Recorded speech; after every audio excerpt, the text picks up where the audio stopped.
दोस्तों मैं वैभव एक बार फिर से आप सभी का स्वागत करता हूं आपके अपने ऑनलाइन प्लेटफॉर्म पर। आप सभी मेरे भाई बहनों का बहुत बहुत स्वागत है। जल्दी से सारे लोग आ जाएंगे, फिर आज के सेशन की हम लोग शुरुआत करेंगे और हिस्ट्री के हम लोग टॉप 100 MCQs को करने वाले हैं, जो कि आपके एग्जाम के लिए काफ़ी इंपॉर्टेंट हो सकते हैं। तो जितने मेरे भाई बहन जुड़ते चल रहे हैं, आप सभी लोगों से निवेदन करूंगा अपने अपने स्तर पर सेशन को लाइक कर दीजिएगा, शेयर कर दीजिएगा, चैनल पर पहली बार होंगे तो सब्सक्राइब कर लीजिएगा।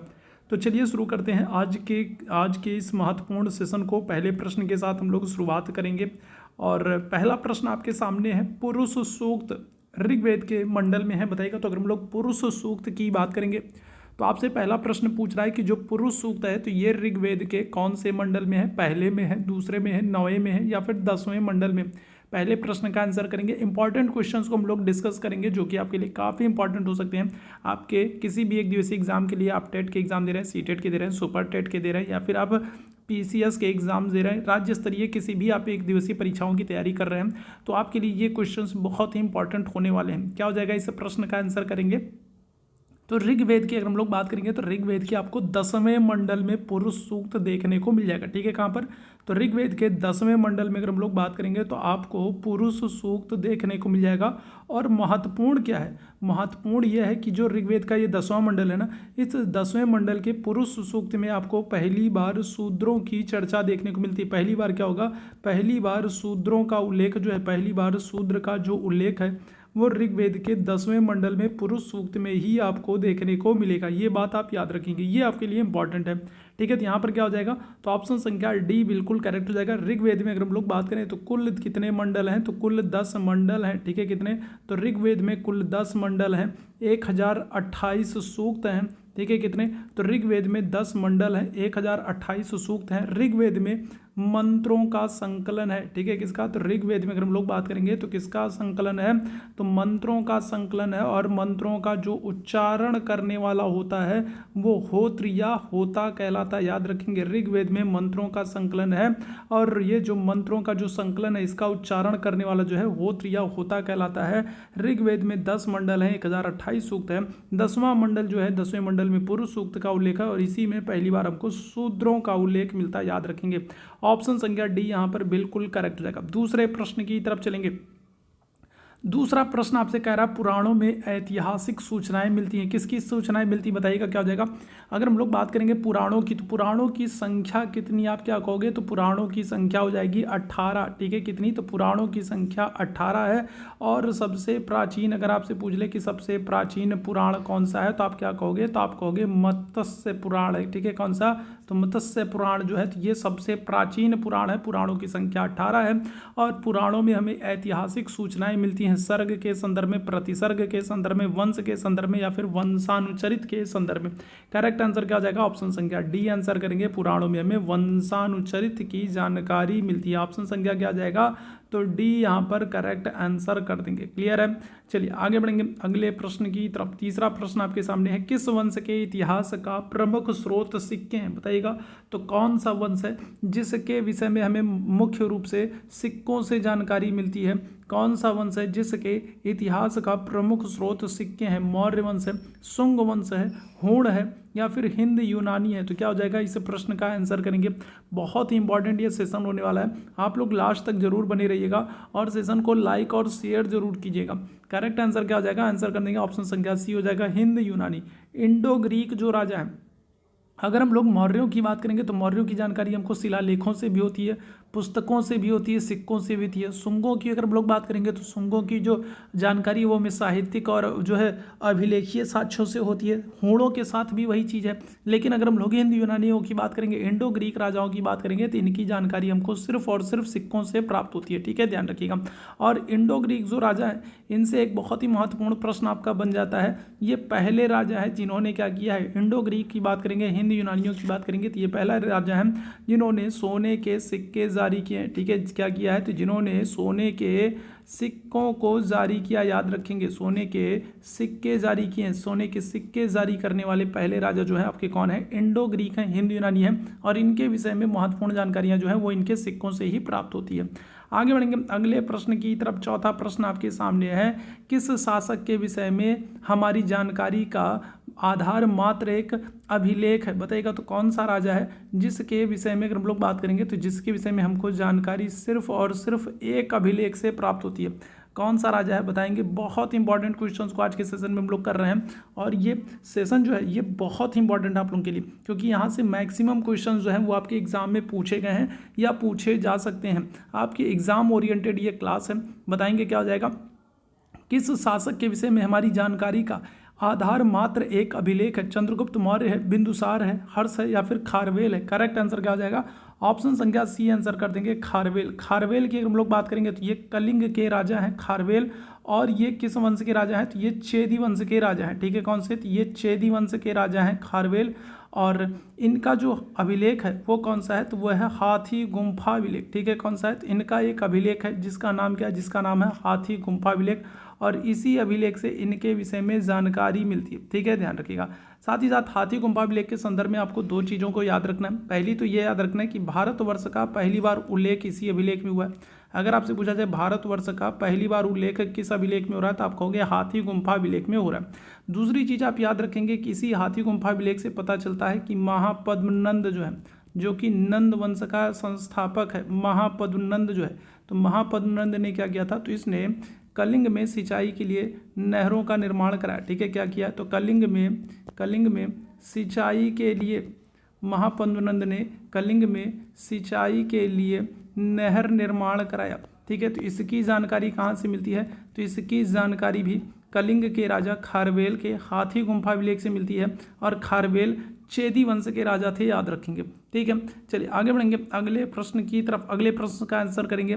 दीप वंश तथा महावंश स्रोत हैं बर्मी के, सिंघली के, जावानी के या फिर थाई के। बताइएगा क्या जाएगा, तो दीप वंश और महावंश अगर हम लोग बात करेंगे तो ये बौद्ध धर्म की किताबें हैं और इनसे बौद्ध धर्म के विषय में हमको बहुत सारी जानकारियाँ मिलती हैं। दीप वंश और महावंश की अगर हम लोग बात करेंगे तो इनसे बौद्ध धर्म के विषय में बहुत सारी जानकारियाँ मिलती हैं। अशोक के विषय में बहुत सारी जानकारियाँ मिलती हैं, और ये क्या है तो ये सिंघली स्रोत है। ठीक है, क्या हो जाएगा तो ये श्रीलंकाई स्रोत है, याद रखेंगे। दीप वंश और महावंश क्या है तो ये सिंघली या श्रीलंकाई स्रोत हैं जिनसे हमें बौद्ध धर्म के विषय में, बौद्ध धर्म से जुड़ी हुई चीज़ों के बारे में बहुत सारी जानकारियाँ, इंपॉर्टेंट फैक्ट्स मिलते हैं। ठीक है, ऑप्शन संख्या बी बिल्कुल करेक्ट हो जाएगा। आगे बढ़ेंगे अगले प्रश्न की तरफ। राय बहादुर दयाराम साहनी ने कहाँ उत्खनन करवाया था, मोहनजोदड़ो की, हड़प्पा की, लोथल की या फिर कालीबंगा की। बताइएगा क्या हो जाएगा, तो राय बहादुर दयाराम साहनी की अगर हम लोग बात करेंगे तो बताइएगा इन्होंने कहाँ पर उत्खनन कराया, मोहनजोदड़ो में, हड़प्पा में, लोथल में या फिर कालीबंगा में। तो आंसर क्या हो जाएगा, तो आंसर कर दोगे ऑप्शन संख्या बी हो जाएगा, हड़प्पा। हड़प्पा की खोज कब हो रही है तो आप कहोगे 1921 में हो रही है। ठीक है, कहाँ पर होगी तो हड़प्पा की जो खोज है तो ये पंजाब प्रांत में होगी। ठीक है, कहाँ पर होगी तो पंजाब प्रांत में होगी, रावी नदी के किनारे। ठीक है, कौन सी तो रावी नदी है, रावी नदी के किनारे पंजाब प्रांत में हड़प्पा की खोज होगी। कौन करेंगे तो दयाराम साहनी करेंगे। कब करेंगे 1921 में करेंगे। और हड़प्पा जो है तो ये पहला स्थल है, सिंधु घाटी सभ्यता का पहला स्थल है जिसकी खोज हो रही है। ठीक है, याद रखिएगा, इसीलिए प्रारंभ में इसे हड़प्पा सभ्यता नाम दे दिया गया था। ठीक है, याद रखेंगे। तो ऑप्शन संख्या क्या हो जाएगा तो बी आंसर हो जाएगा। ठीक, चलिए मोहनजोदड़ो की अगर हम लोग बात करेंगे तो मोहनजोदड़ो भी बहुत इंपॉर्टेंट साइट है और इसकी खोज 1922 में हो रही है। और इसकी खोज कौन करेंगे तो आप कहोगे राखल दास बनर्जी करेंगे। ठीक है, कौन करेंगे तो राखल दास बनर्जी करेंगे। तो इसके संदर्भ में भी आप याद रखते रहिएगा, याद रखेंगे। राखल दास बनर्जी ने 1922 में मोहनजोदड़ो की खोज की, और मोहनजोदड़ो जो है ये सिंधु नदी के किनारे, हड़प्पा रावी नदी के किनारे है, जबकि मोहनजोदड़ो जो है ये सिंधु नदी के किनारे है। ठीक है, कालीबंगा की हम लोग बात करेंगे तो कालीबंगा ये घग्घर नदी के किनारे। ठीक है, किसके तो ये घग्घर नदी के किनारे है। और लोथल की अगर हम लोग बात करेंगे तो लोथल जो है तो ये भोगवा नदी के किनारे। तो नदियों से कई बार आपसे प्रश्न बन जाते हैं, तो नदियों को आप याद रखेंगे। ठीक है, आगे बढ़ेंगे अगले प्रश्न की तरफ। अगले प्रश्न की तरफ हम लोग चलेंगे। निम्नलिखित में हिंदू देवताओं में से कौन सा सैंधव सभ्यता का प्रमुख देवता था, तो बताइएगा। तो अगर हम लोग सिंधु घाटी सभ्यता, सैंधव सभ्यता की बात करेंगे, इंडस वैली सिविलाइजेशन की बात करेंगे, तो यहाँ पर प्रमुख देवता कौन था, क्या हो जाएगा तो गणेश है, शिव है, विष्णु है, वरुण है। बताइएगा क्या हो जाएगा। तो सिंधु घाटी सभ्यता में अगर हम लोग बात करें तो सिंधु घाटी सभ्यता में जो प्रमुख देवता हैं वो कौन है, क्या आंसर कर देंगे तो आंसर हो जाएंगे आपके ऑप्शन संख्या बी, पशुपति शिव। आपको पता है सिंधु घाटी सभ्यता से हमको, ठीक है, पशुपति शिव योगी की मूर्ति मिल रही है। ठीक है, योगी की मूर्ति मिल रही है। साथ ही साथ आपको मोहनजोदड़ो से लिंग पूजा के साक्ष्य भी मिल रहे हैं। ठीक है, लिंग पूजा के साक्ष्य में मिल रहे हैं। तो पशुपति शिव जो है यहाँ पर ये सबसे महत्वपूर्ण देवताएं याद रखेंगे। ठीक है, ऑप्शन संख्या क्या हो जाएगा, बी आंसर कर देंगे। ठीक, अगले प्रश्न की तरफ चलेंगे। अगला प्रश्न है, ऋग्वेद की प्रथम ऋचा किस देवता को समर्पित है, बताइएगा क्या हो जाएगा। तो अगर हम लोग बात करेंगे तो ऋग्वेद में अगर हम लोग बात करेंगे तो 10 मंडल हैं, और 10 मंडलों में अगर हम लोग बात करेंगे तो जो पहली ऋचा है तो ये किस देवता को समर्पित है, इंद्र है, वरुण है, अग्नि है या फिर रुद्र है, क्या हो जाएगा, इस प्रश्न का आंसर करेंगे। क्या हो जाएगा, ऋग्वेद की प्रथम ऋचा किस देवता को समर्पित है, आंसर कर देंगे ऑप्शन संख्या ए हो जाएगा, इंद्र हो जाएगा। ठीक है, अच्छा अगर आपसे ऋग्वेद में पूछा जाए कि सर्वाधिक सबसे अधिक किसका उल्लेख हुआ है, अगर आपसे पूछा जाए कि ऋग्वेद में सबसे अधिक किसका उल्लेख हुआ है तो आप क्या कहोगे, तो आप कहोगे ऋग्वेद में सबसे अधिक जन शब्द का उल्लेख हुआ है। ठीक है, किसका, तो जन शब्द का उल्लेख हुआ है, कितनी बार हुआ है, तो आप कहोगे 275 बार। ठीक है, ऋग्वेद में सबसे अधिक जन शब्द का उल्लेख हुआ है 275 बार। लेकिन अगर आपसे पूछा जाए किस देवता का सबसे अधिक उल्लेख हुआ है, अगर देवता की अगर हम लोग बात करेंगे तो देवता में सबसे अधिक उल्लेख हुआ है इंद्र का। ठीक है, किसका, इंद्र का उल्लेख हुआ है, जिनको पुरंदर भी कहा गया, किलों को तोड़ने वाला भी कहा गया। और इंद्र के लिए कितना उल्लेख है, तो आप याद रखना कितनी, तो 250 बार। ऋग्वेद में सबसे अधिक अगर आपसे देवता का पूछा जाए किस देवता का उल्लेख है तो आप कहोगे इंद्र को 250 बार, इंद्र को पुरंदर कहा गया। लेकिन अगर आपसे पूछा जाए किस शब्द का सबसे अधिक उल्लेख है तो सबसे अधिक जो उल्लेख है वो जन शब्द का उल्लेख है 275 बार। ठीक है, याद रखेंगे। आगे बढ़ेंगे अगले प्रश्न की तरफ। औषधि वनस्पतियों के विषय में सूचना किस वेद से मिलती है, बताइएगा क्या जाएगा। तो औषधि वनस्पति के विषय में अगर हम लोग बात करेंगे तो ऋग्वेद है, यजुर्वेद है, सामवेद है, अथर्ववेद है। बताइएगा कौन सा वेद है जिससे हमें औषधियों के विषय में और वनस्पतियों के विषय में जानकारी मिलती है, बताएंगे क्या हो जाएगा। तो ऋग्वेद है, सामवेद है, यजुर्वेद है, अथर्ववेद। कौन सा वेद है जिससे हमें औषधियों और वनस्पतियों के विषय में सूचना मिलती है, क्या हो जाएगा। देखो सामवेद की अगर हम लोग बात करें तो सामवेद को भारतीय संगीत का जनक कहते हैं। ठीक है, क्या करते हैं, तो सामवेद को भारतीय संगीत का जनक कहते हैं। एक बात तो आप ये ध्यान रखेंगे। ठीक है, सामवेद को क्या करते हैं, तो भारतीय संगीत का जनक कहते हैं। ऋग्वेद की बात करेंगे तो ऋग्वेद आपको याद रखना है, ऋग्वेद सबसे प्राचीन वेद है, जो कि मैं पहले आप लोगों को बता चुका हूँ। यजुर्वेद की बात करेंगे तो यजुर्वेद एक ऐसा वेद है जो आपको गद्य और पद्य दोनों में देखने को मिल जाएगा। यजुर्वेद एक ऐसा वेद है जो आपको क्या हो रहा है, जो आपको गद्य और पद्य दोनों में देखने को मिल जाएगा। ठीक है, यहाँ पर औषधियों के विषय में पूछ रहा है तो आप आंसर करोगे ऑप्शन संख्या डी हो जाएगा, अथर्ववेद। अथर्ववेद में आपको याद रखना है कि जो अथर्ववेद है ना, इसको यहाँ पर जादू टोना, तंत्र मंत्र, वशीकरण और औषधियों का उल्लेख है। जादू टोना, ठीक है, इसके अलावा अगर हम लोग बात करेंगे तो जो तंत्र मंत्र है, ठीक है, तंत्र मंत्र है, वशीकरण है, ठीक है, क्या है, तो वशीकरण है, और क्या हो जाएगा, और औषधियों की चर्चा की गई है कहाँ पर, औषधियों की चर्चा की गई है कहाँ पर, तो आप कहोगे यह जो है अथर्ववेद में। ठीक है, ऑप्शन संख्या क्या हो जाएगा, डी आंसर हो जाएगा। आगे बढ़ेंगे अगले प्रश्न की तरफ। अगले प्रश्न का आंसर करेंगे, ऋषि याज्ञवल्क्य के जीवन पर किस उपनिषद में प्रकाश डाला गया है, बताइएगा क्या हो जाएगा। तो ऋषि याज्ञवल्क्य के विषय में अगर हम लोग बात करेंगे तो किस उपनिषद से जानकारी मिलती है, ईश उपनिषद से, केन उपनिषद से, कठ उपनिषद से या फिर बृहदारण्यक से, बताएंगे क्या हो जाएगा। तो कौन सा उपनिषद है जिससे हमें ऋषि याज्ञवल्क्य के विषय में जानकारी मिलती है, क्या हो जाएगा, इस प्रश्न का आंसर करेंगे। तो करेक्ट आंसर हो जाएगा ऑप्शन संख्या डी आंसर कर दोगे, बृहदारण्यक उपनिषद से। ठीक है, कौन से, तो बृहदारण्यक उपनिषद से हमको हमें ऋषि याज्ञवल्क्य के विषय में जानकारी मिलती है कि इनकी दो पत्नियां थी, एक थी मैत्रेयी और दूसरी थी कात्यायनी। ठीक है, क्या हो जाएगा, तो इनकी दो पत्नियां हैं मैत्रेयी और कात्यायनी। ठीक है, जिसकी जानकारी हमको कहाँ से, तो बृहदारण्यक से मिलती है। ठीक है, आगे बढ़ेंगे अगले प्रश्न की तरफ। अगले प्रश्न का आंसर करेंगे, महावीर स्वामी को जिन इसलिए कहा गया है क्योंकि, बताइएगा क्या हो जाएगा। तो महावीर स्वामी जो है वे राजकुमार थे, वे क्षत्रिय थे, वे तपस्वी थे, उन्होंने अज्ञान को जीत कर केवल ज्ञान प्राप्त किया था, बताइएगा क्या हो जाएगा। तो महावीर स्वामी की हम लोग बात करेंगे। ठीक है, अगला जो प्रश्न आपके सामने है इस प्रश्न का आंसर करेंगे। तो महावीर स्वामी जो है, ठीक है, तो इनको क्या करेंगे, तो इनको जिन किस लिए कहा गया है, करेक्ट आंसर क्या आ जाएगा, ऑप्शन संख्या डी आंसर करेंगे, क्योंकि इन्होंने अज्ञान पर विजय प्राप्त की है और विजय प्राप्त कर इन्होंने ज्ञान को प्राप्त किया है। ठीक है, ध्यान रखिएगा। साथ ही साथ अगर हम लोग बात करेंगे तो महावीर स्वामी को जितेंद्रिय भी कहा गया है।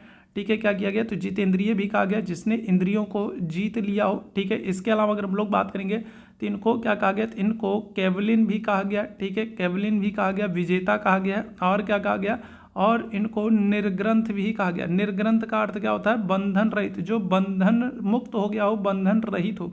तो याद रखेंगे, तो महावीर स्वामी को जितेंद्रिय भी कहा गया, इंद्रियों को जीतने वाला, कैवलिन विजेता भी कहा गया, और निर्ग्रंथ बंधन रहित भी कहा गया है। ठीक है, ऑप्शन संख्या क्या आ जाएगा? तो डी आंसर कर देंगे। आगे बढ़ेंगे अगले प्रश्न की तरफ। अगले प्रश्न का आंसर करेंगे, स्यादवाद में कितनी संभावनाएं होती हैं?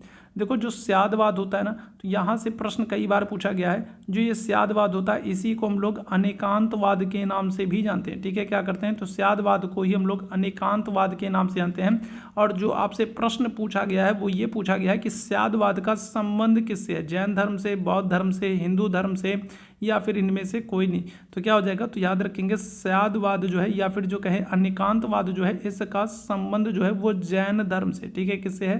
तो इसका संबंध जैन धर्म से। और ये प्रश्न आपसे पूछा जा चुका है कि स्यादवाद किस धर्म से संबंधित है। ठीक है, यहाँ पर हम लोग बात करेंगे, क्या आ जाएगा? तो स्यादवाद में कितनी संभावना है? तो आंसर कर दोगे, ऑप्शन संख्या डी हो जाएगा, 7 होती है। ठीक है, कितनी? 7 होती है। ठीक है, अगले प्रश्न की तरफ चलेंगे। अगले प्रश्न की तरफ, ज्ञान प्राप्ति के बाद जैन मुनि को प्राप्त होती है क्या? स्वर्ग प्राप्त होता है, मोक्ष प्राप्त होता है, कैवल्य प्राप्त होता है, या फिर निर्वाण प्राप्त होता है? बताएंगे क्या आ जाएगा? तो ज्ञान प्राप्ति के बाद अगर हम लोग बात करेंगे, तो जो जैन मुनि होते हैं, जिन्हें तीर्थंकर कहा जाता है, या फिर जो जैन उपासक होते हैं, उनको क्या प्राप्त होता है? स्वर्ग प्राप्त होता है, मोक्ष प्राप्त होता है, कैवल्य प्राप्त होता है, या फिर निर्वाण प्राप्त होता है? इस प्रश्न का आंसर करेंगे, क्या आ जाएगा? तो करेक्ट आंसर कर दोगे, ऑप्शन संख्या सी हो जाएगा, कैवल्य प्राप्त होता है। देखो, निर्वाण जो है ना, वो बौद्ध धर्म में मिलता है। ठीक है, क्या आ जाएगा? निर्वाण अगर हम लोग बात करेंगे तो बौद्ध धर्म में, जैसे महात्मा बुद्ध का महापरिनिर्वाण हुआ था ना, तो निर्वाण जो है ये किससे? तो ये बौद्ध धर्म से संबंधित है। ठीक है, याद रखिएगा। जैन धर्म में अगर हम लोग बात करेंगे, क्या होता है? तो कैवल्य, कैवल्य की प्राप्ति होती है। कैवल्य का मतलब क्या है? कि जन्म मरण के बंधन से मुक्त हो जाना, असली जो सर्वोच्च ज्ञान है उसकी प्राप्ति हो जाना। ऑप्शन संख्या क्या आ जाएगा? सी आंसर कर देंगे। आगे बढ़ेंगे अगले प्रश्न की तरफ। बुद्ध की भूमि स्पर्श मुद्रा उनके जीवन की किस घटना से संबंधित है? तो बुद्ध की आपको कई सारी मूर्तियां देखने को मिलती हैं। कुछ खड़ी मूर्तियां देखने को मिलती हैं, कुछ महात्मा बुद्ध की लेटी हुई मूर्तियां देखने को मिलती हैं, कुछ महात्मा बुद्ध की भूमि स्पर्श करते हुए मुद्रा देखने को मिलती है, मूर्ति देखने को मिलती है। तो जो भगवान बुद्ध की भूमि को स्पर्श करती हुई मुद्रा में उनकी मूर्ति मिलती है, किस घटना से संबंधित है? महाभिनिष्क्रमण, मार विजय, धर्म चक्र प्रवर्तन, या फिर निर्वाण? क्या हो जाएगा? तो करेक्ट आंसर हो जाएगा, आप आंसर करोगे मार विजय। ठीक है, भगवान बुद्ध की जो भूमि स्पर्श मुद्रा है वो क्या होती है? तो वो भगवान कामदेव पर विजय प्राप्त करने को के जो है संघटना से संबंधित है, कि भगवान बुद्ध ने क्या कर लिया? सभी चीज़ों को जीत लिया। ठीक है, कामदेव पर, ठीक है, विजय प्राप्त कर ली है, अपने आप को पूरी तरीके से नियंत्रित कर लिया, अपनी इंद्रियों पर नियंत्रण पा लिया। ठीक है, ध्यान रखिएगा।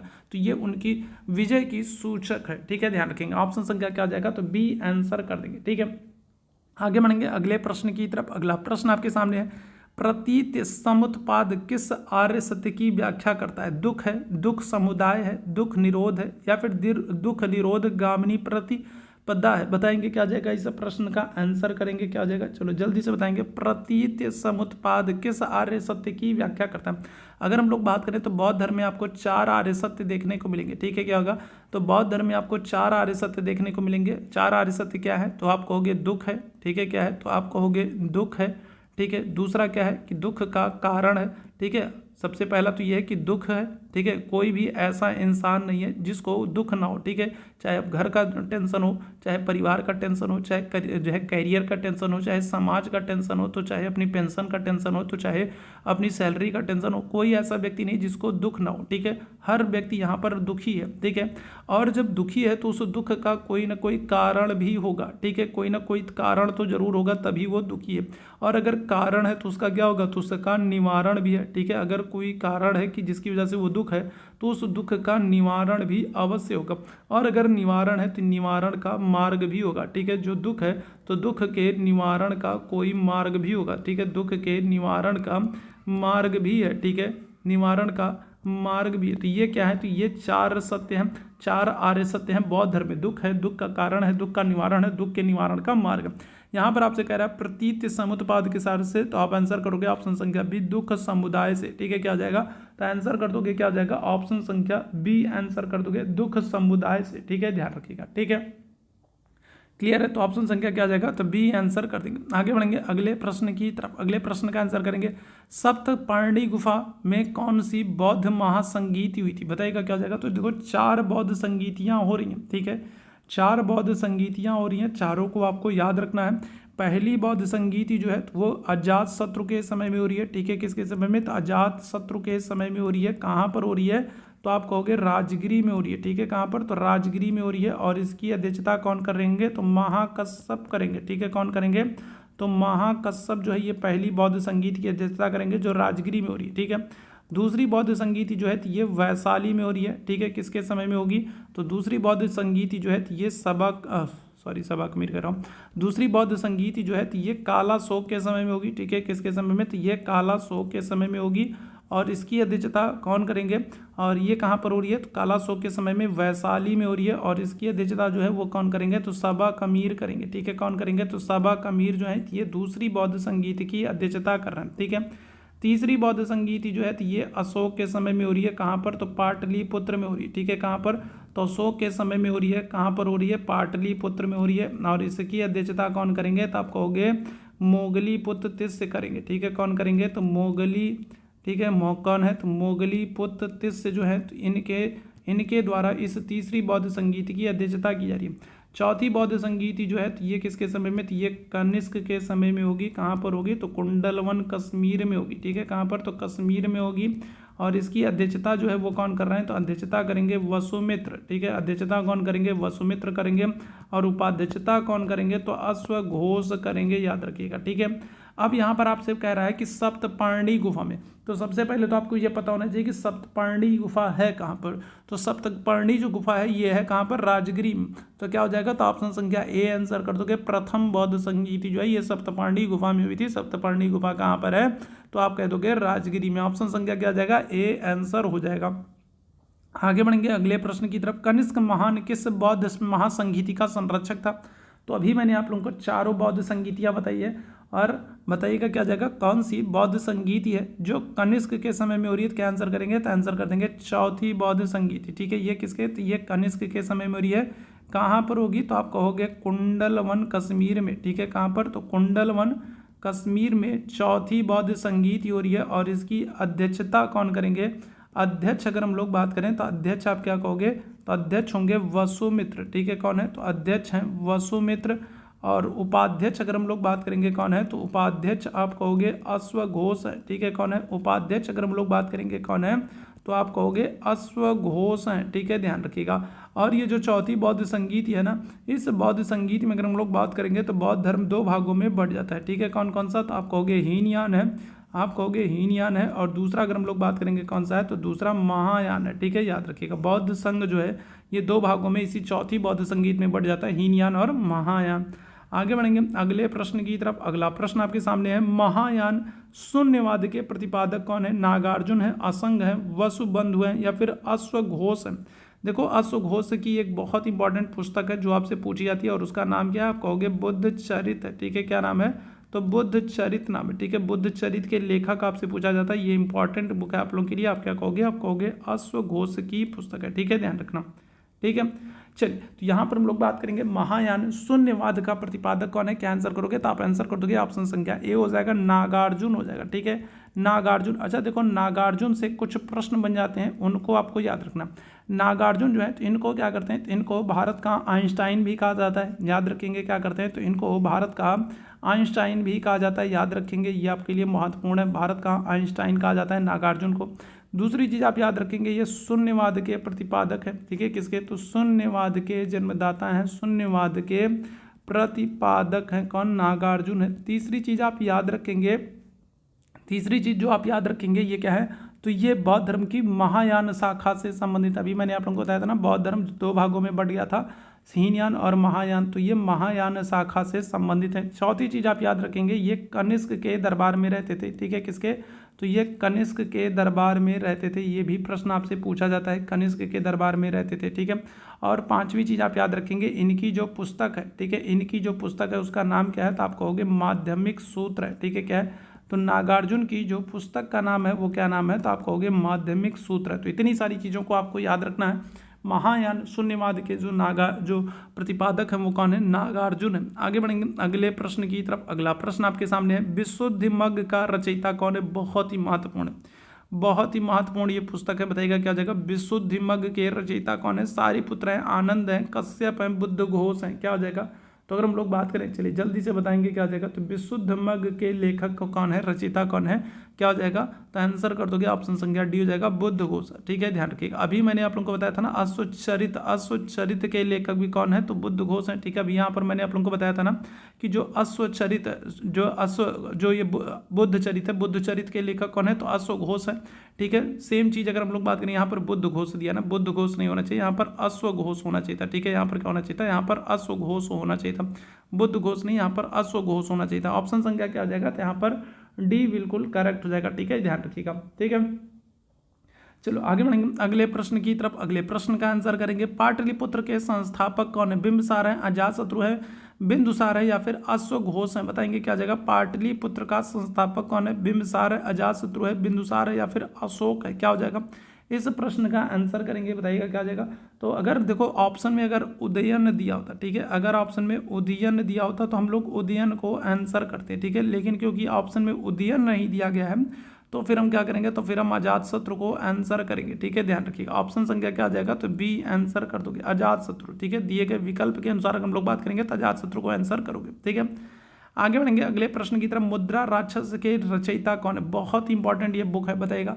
मुद्रा राक्षस अगर हम लोग बात करेंगे तो मुद्रा राक्षस जो है, इससे चंद्रगुप्त मौर्य के विषय में जानकारी मिलती है और इस बुक में चंद्रगुप्त मौर्य को ब्रिसल या फिर कहें शूद्र कहा गया है। ठीक है, तो मुद्रा राक्षस किसकी पुस्तक है? क्या आंसर हो जाएगा? विशाख दत्त। ठीक है, कौन हो जाएंगे? तो विशाख दत्त की पुस्तक है और अपनी इस बुक में इन्होंने चंद्रगुप्त मौर्य को ब्रिसल कहा या फिर शूद्र कहा है। ठीक है, देखो विशाख दत्त की 2 किताबें हैं और दोनों ही इंपॉर्टेंट है जिनको आपको याद रखना है। ठीक है, कौन कौन सी है? तो एक तो मैंने आप लोगों को बता दी, मुद्रा राक्षस है। ठीक है, कौन सी है? तो एक तो मैंने आप लोगों को बताई, मुद्रा राक्षस है। दूसरी अगर हम लोग बात करेंगे कौन सी है, तो दूसरी आप कर दोगे कौन सी? देवी चंद्रगुप्तम है। ठीक है, कौन सी है? तो देवी चंद्रगुप्तम है। ठीक है, जिससे चंद्रगुप्त द्वितीय या फिर कहे विक्रमादित्य के विषय में जानकारी मिलती है। मुद्रा राक्षस से चंद्रगुप्त मौर्य के विषय में जानकारी मिलती है और देवी चंद्रगुप्तम से चंद्रगुप्त द्वितीय विक्रमादित्य की जानकारी मिलती है। ठीक है, याद रखिएगा। आगे बढ़ेंगे अगले प्रश्न की तरफ।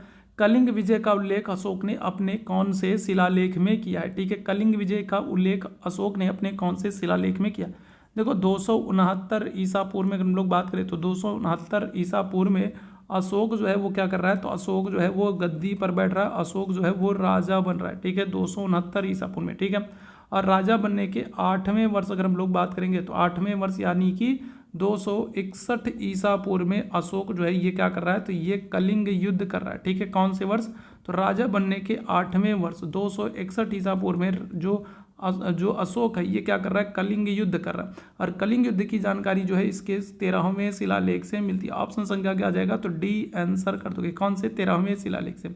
आगे बढ़ेंगे अगले प्रश्न की तरफ। सिकंदर के समय व्यास के पूर्व में कौन सा शक्तिशाली गणराज्य था? बताइएगा क्या हो जाएगा? तो सिकंदर जब भारत पर आक्रमण कर रहा है, सिकंदर भारत पर आक्रमण कब कर रहा है? तो आप कहोगे 326 ईसा पूर्व में। ठीक है, कब? तो 326 ईसा पूर्व में सिकंदर का भारत पर आक्रमण हो रहा है। और इस दौरान अगर आपसे पूछा जाए कि ब्यास नदी, अच्छा ब्यास का अगर आपसे वैदिक कालीन नाम पूछा जाए तो क्या कहोगे? तो ब्यास नदी का वैदिक कालीन नाम जो है वो विपाशा है। ठीक है, क्या नाम है? तो जो ब्यास नदी है, ब्यास नदी का वैदिक कालीन नाम क्या है? तो विपाशा है। और आपको याद रखना है इसी नदी के किनारे से क्या हो जाएगा? सिकंदर जो है वो क्या हो रहा है? वापस लौट जा रहा है। ठीक है, क्या हो जाएगा? तो सिकंदर वापस लौट जाएगा। सिकंदर विश्व विजेता बनना चाहता था ना, लेकिन ब्यास नदी के किनारे आकर के उसकी विश्व विजेता बनने की जो प्यास है वो क्या हो जाती है? वो बुझ जाती है, मिट जाती है और सिकंदर यहीं से क्या हो जाएगा? वापस लौट जाता है। तो इस तरीके से आप याद रखेंगे। ठीक है, लौट जाता है। ठीक है, सिकंदर क्या होगा? तो ब्यास नदी के किनारे से वापस लौट जाता है। सिकंदर विश्व विजेता बनना चाहता था लेकिन ब्यास नदी के किनारे पहुंच करके उसकी विश्व विजेता बनने की जो प्यास है वो मिट जाती है और वो यहाँ से वापस चला जाता है। और आपसे पूछ रहा है ब्यास नदी के पूर्व में क्या हो जाएगा? तो आप आंसर करोगे क्षुद्रक। ठीक है, कौन सा गणराज्य था? तो क्षुद्रक गणराज्य था। ऑप्शन संख्या सी बिल्कुल करेक्ट हो जाएगा। आगे बढ़ेंगे अगले प्रश्न की तरफ। यमन आक्रमण की जानकारी कहाँ से मिलती है? बताएंगे क्या हो जाएगा? यवन आक्रमण की जानकारी का उल्लेख कहाँ पर हुआ है? ऋग्वेद में हुआ है, अर्थशास्त्र में हुआ है, मनुस्मृति में हुआ है या फिर गार्गी संहिता में हुआ है? बताएंगे क्या जगह इस सब प्रश्न का आंसर करेंगे। तो यवनों के भारत पर आक्रमण की जानकारी का जो उल्लेख है वो हमको कहाँ से मिलता है? क्या आंसर कर देंगे? ऋग्वेद है, अर्थशास्त्र है, मनुस्मृति है, फिर गार्गी संहिता है। तो आंसर कर देंगे ऑप्शन संख्या डी हो जाएगा। गार्गी संहिता से हमको जानकारी मिलती है यवनों के आक्रमण की। ऑप्शन संख्या क्या हो जाएगा? डी आंसर कर देंगे। आगे बढ़ेंगे अगले प्रश्न की तरफ। अगले प्रश्न का आंसर करेंगे, समुद्रगुप्त के द्वारा पराजित कांची का शासक कौन था? देखो समुद्रगुप्त से कई सारे प्रश्न बन जाते हैं। पहला तो आपको ये याद रखना है कि इनको भारत का नेपोलियन कहा जाता है। ठीक है, क्या करते हैं तो इनको भारत का नेपोलियन कहा जाता है, याद रखेंगे। एक तो यही प्रश्न बन जाता है, नेपोलियन कहा जाता है। और किसने कहा है? तो V.A. स्मिथ ने कहा है। ठीक है, किसने? तो V.A. स्मिथ ने इनको भारत का नेपोलियन कहा है। दूसरा जो प्रश्न इनसे बन जाता है वो याद रखेंगे, वो ये है कि ये संगीत के प्रेमी थे। याद रखिएगा, संगीत प्रेमी थे और इनके सिक्कों पर संगीत प्रेमी थे और इनके सिक्कों पर इनको वीणा बजाते हुए दिखाया गया, वीणा वादन करते हुए दिखाया गया। दूसरा प्रश्न इनसे बन जाता है। तीसरा प्रश्न आपसे ये बन जाता है कि इनका प्रयाग प्रशस्ति लेख मिलता है। समुद्रगुप्त का हमको प्रयाग प्रशस्ति लेख मिलता है और इस प्रयाग प्रशस्ति लेख की रचना कौन करेगा? तो हरिसेन करते हैं, याद रखेंगे। तो ये तीसरा प्रश्न बनता है, प्रयाग प्रशस्ति लेख की रचना कौन करता है? हरिसेन करता है। ठीक है, प्रयाग प्रशस्ति लेख किसका है? समुद्रगुप्त का है। समुद्रगुप्त जो है संगीत प्रेमी था, वीणा वादन करते हुए इसके सिक्के मिलते हैं। इसके अलावा इसको भारत का नेपोलियन कहा गया है। इसकी माता जो है वो लिच्छवी थी, इसलिए समुद्रगुप्त को लिच्छवी दौहित्र भी कहा जाता है। याद रखेंगे क्या होता है? तो समुद्रगुप्त है इनको लिच्छवी दौहित्र भी कहा जाता है। क्यों? क्योंकि इनकी माता जो है वो एक लिच्छवी थी। ठीक है, याद रखिएगा। समुद्रगुप्त के समय कांची का शासक कौन था? आपसे ये प्रश्न पूछ रहा है, बहुत इंपॉर्टेंट है। करेक्ट आंसर हो जाएगा विष्णुगुप्त। क्या हो जाएगा? ऑप्शन संख्या क्या कर देंगे? ए आंसर कर देंगे, विष्णुगुप्त था। ऑप्शन संख्या ए यहाँ पर बिल्कुल करेक्ट हो जाएगा। ठीक है, अगले प्रश्न की तरफ चलेंगे। हूणों का उल्लेख हुआ है, बताइएगा, समुद्रगुप्त की प्रयाग प्रशस्ति में, चंद्र के महरौली स्तंभ लेख में, कुमारगुप्त के मंदसौर अभिलेख में या फिर स्कंदगुप्त के भीतरी अभिलेख में? क्या हो जाएगा? अच्छा देखो, यहाँ से एक प्रश्न और बन जाता है कि हूणों को पराजित किसने किया। एक प्रश्न आपसे बन जाता है कि हूणों को पराजित किसने किया था। ठीक है, एक प्रश्न आपसे डायरेक्ट पूछ लिया जाता है कि हूणों को पराजित किसने किया था, तो आप क्या कहोगे? तो आप कहोगे स्कंदगुप्त ने पराजित किया था। किसने? तो स्कंदगुप्त ने पराजित किया था हूणों को। और हूणों को पराजित करने के उपलक्ष्य में इसने शक्रादित्य की उपाधि धारण की थी। ठीक है, क्या किया था? तो हूणों को पराजित करने के उपलक्ष्य में स्कंदगुप्त ने शक्रादित्य की उपाधि धारण की थी। ठीक है, ध्यान रखिएगा। तो अगर हूणों को पराजित कर रहा है तो इसकी जानकारी कहाँ से मिलेगी? तो स्कंदगुप्त के भीतरी गिरनार अभिलेख से मिलेगी। कहाँ से? स्कंदगुप्त के भीतरी गिरनार अभिलेख से जानकारी मिलती है कि स्कंदगुप्त ने हूणों को पराजित किया था और हूणों को पराजित करने के उपलक्ष्य में ये क्या कर रहा है? शक्रादित्य की उपाधि धारण कर रहा है। ठीक है, आगे बढ़ेंगे अगले प्रश्न की तरफ। अगले प्रश्न का आंसर करेंगे, हर्ष की मृत्यु के बाद कन्नौज पर हुए चीनी आक्रमण का नेता कौन था? बताइएगा। हर्षवर्धन जो है, तो हर्षवर्धन की मृत्यु हो जाती है और उसके बाद कन्नौज पर चीनी जो आक्रमणकारी है वो आक्रमण करते हैं। किसके नेतृत्व में करते हैं ये आपको बताना है। देखो हर्षवर्धन जो है, तो हर्षवर्धन भी बहुत इंपॉर्टेंट है और यहाँ से कई सारे प्रश्न हमारे एग्जाम में बनते हैं। सबसे पहले तो ये ध्यान रखिएगा, हर्षवर्धन जो है इसका दूसरा नाम हमको शिलादित्य मिलता है। ठीक है, क्या होता है? इसका दूसरा नाम हमको क्या? शिलादित्य मिलता है। पहली चीज़ तो आप ये ध्यान रखेंगे। दूसरी चीज़ आप याद रखेंगे कि जो हर्षवर्धन है तो इसकी हमको 3 किताबें देखने को मिलती हैं। ठीक है, कौन कौन सी? तो एक मिलती है आपको नागानंद देखने को मिलती है। दूसरी अगर हम लोग बात करेंगे तो रत्नावली देखने को मिलती है। और तीसरी अगर हम लोग बात करेंगे तो तीसरी जो है वो प्रियदर्शिका देखने को मिलती है। तो हर्षवर्धन की आपको 3 किताबें देखने को मिलेंगी, नागानंद, रत्नावली और प्रियदर्शिका। 3 किताबें आपको हर्षवर्धन की, शिलादित्य की देखने को मिलती हैं। इसी के दरबार में बाणभट्ट रहता था और बाणभट्ट की आपको 2 किताबें देखने को मिलेंगी जो कि काफ़ी इंपॉर्टेंट है। कौन कौन सी है? तो आप कहोगे एक तो हर्षचरित है। ठीक है, कौन सी? तो एक तो हर्षचरित है और दूसरी अगर हम लोग बात करेंगे कौन सी है? कादम्बरी है। तो बाणभट्ट की हमको 2 किताबें देखने को मिलेंगी, हर्षचरित है और कौन सी है? और कादम्बरी है। ठीक है, याद रखिएगा। हर्षवर्धन के समय में ही अगर हम लोग बात करेंगे तो चीनी यात्री हेनसांग जो है ये भारत आया था। हेनसांग को यात्रियों का राजकुमार कहते हैं। हेनसांग को क्या करते हैं? तो हेनसांग को यात्रियों का राजकुमार कहा जाता है। किसको? हेनसांग को कहा जाता है, याद रखिएगा। ठीक है, और जो ये हेनसांग है ना, इसने क्या किया है? तो ये हेनसांग ने भारत के लिए क्या किया? तो भारत के लिए येन तू शब्द का प्रयोग किया। ठीक है, क्या किया? तो भारत के लिए अगर हम लोग बात करेंगे तो भारत के लिए क्या किया है, तो भारत के लिए इस चीनी यात्री ने येन तू शब्द का प्रयोग किया है और इस हेन सांग की आत्मकथा का नाम क्या है, इसकी जो यात्रा वृत्तांत है उस यात्रा वृत्तांत का नाम क्या है, तो आप कहोगे सी यू की है। ठीक है, क्या है, तो सी यू की है। आपसे पूछ रहा है कि भारत पर किसने आक्रमण किया था, कन्नौज पर किसने आक्रमण किया था हर्ष की मृत्यु के बाद, आप आंसर करोगे वांग हान से हो जाएगा। ठीक है, क्या हो जाएगा, तो वान हांग से हो जाएगा। ऑप्शन संख्या डी आंसर कर देंगे। आगे बढ़ेंगे अगले प्रश्न की तरफ। गुर्जर प्रतिहार शासकों में आदिवाराह की उपाधि किसने धारण की। मोस्ट इंपॉर्टेंट ये क्वेश्चन है, स्टार लगा लीजिए, बताएंगे क्या जाएगा। तो अगर हम लोग बात करें तो गुर्जर प्रतिहार राजाओं में आदि वराह की उपाधि किसने धारण की है। नागभट्ट प्रथम है, वत्सराज है, नागभट्ट द्वितीय है, या फिर मिहिर भोज है। तो इस प्रश्न का आंसर करेंगे। चलिए जल्दी से सारे मेरे भाई आंसर करेंगे इस प्रश्न का। चलिए जल्दी से सारे मेरे भाई आंसर करेंगे, क्या जाएगा, इस प्रश्न का आंसर करिएगा, फटाफट बताइएगा क्या जाएगा। तो अगर हम लोग बात करेंगे तो कौन सा राजा है जिसने क्या किया, जिसने आदि वराह की उपाधि धारण की है, इस प्रश्न का आंसर करेंगे। फटाफट सभी मेरे भाई बहन आंसर करेंगे, क्या हो जाएगा। तो करेक्ट आंसर नागभट्ट प्रथम, वत्सराज, नागभट्ट द्वितीय, या फिर मिहिर भोज। आंसर हो जाएगा आपका ऑप्शन संख्या डी हो जाएगा, मिहिर भोज हो जाएगा। ठीक है, क्या हो जाएगा, तो ऑप्शन संख्या क्या कर दोगे, तो डी आंसर कर दोगे, क्या हो जाएगा, तो मिहिर भोज कर दोगे। ठीक है, आगे बढ़ेंगे अगले प्रश्न की तरफ। अगले प्रश्न का आंसर करेंगे। पुलकेशिन द्वितीय के ऐहोल अभिलेख में हर्ष की कौन सी सेना का उल्लेख है। ठीक है, पुलकेशिन द्वितीय की अगर हम लोग बात करेंगे तो पुलकेशिन द्वितीय का हमको ऐहोल अभिलेख मिलता है, और इस ऐहोल अभिलेख की अगर हम लोग बात करेंगे तो इसकी रचना कौन कर रहे हैं, तो आप कहोगे रवि कीर्ति कर रहे हैं। ठीक है, कौन सी, तो पुलकेशिन द्वितीय का ऐहोल अभिलेख मिलता है और ऐहोल अभिलेख की रचना कौन कर रहे हैं, रवि कीर्ति कर रहे हैं। और इस ऐहोल अभिलेख में हमें हर्षवर्धन की कौन सी सेना की जानकारी मिलती है, आप लोगों को बताना। तो यहाँ पर करेक्ट आंसर क्या हो जाएगा, पुलकेशिन द्वितीय के ऐहोल अभिलेख में हर्ष की कौन सी सेना का उल्लेख मिलता है। जो पुलकेशिन द्वितीय का ऐहोल अभिलेख है इसकी रचना रवि कीर्ति कर रहे हैं और इसमें हर्षवर्धन की गज सेना का उल्लेख मिलता है। ठीक है, ऑप्शन संख्या क्या आ जाएगा, तो सी आंसर कर देंगे। आगे बढ़ेंगे अगले प्रश्न की तरफ। अगला प्रश्न है, प्राचीन भारतीय राजन्य में राज्य के कितने, अगर हम लोग बात करेंगे तो प्राचीन भारतीय जो ग्रंथ है उनमें राज्य के कितने अंगों का उल्लेख है, आपसे ये पूछा जा रहा है, बताएंगे क्या जाएगा। तो प्राचीन भारतीय जो ग्रंथ है उसमें राज्य के कितने अंगों का उल्लेख आपसे ये पूछ रहा है, 4 है, 5 है, 6 है, या फिर 7 है।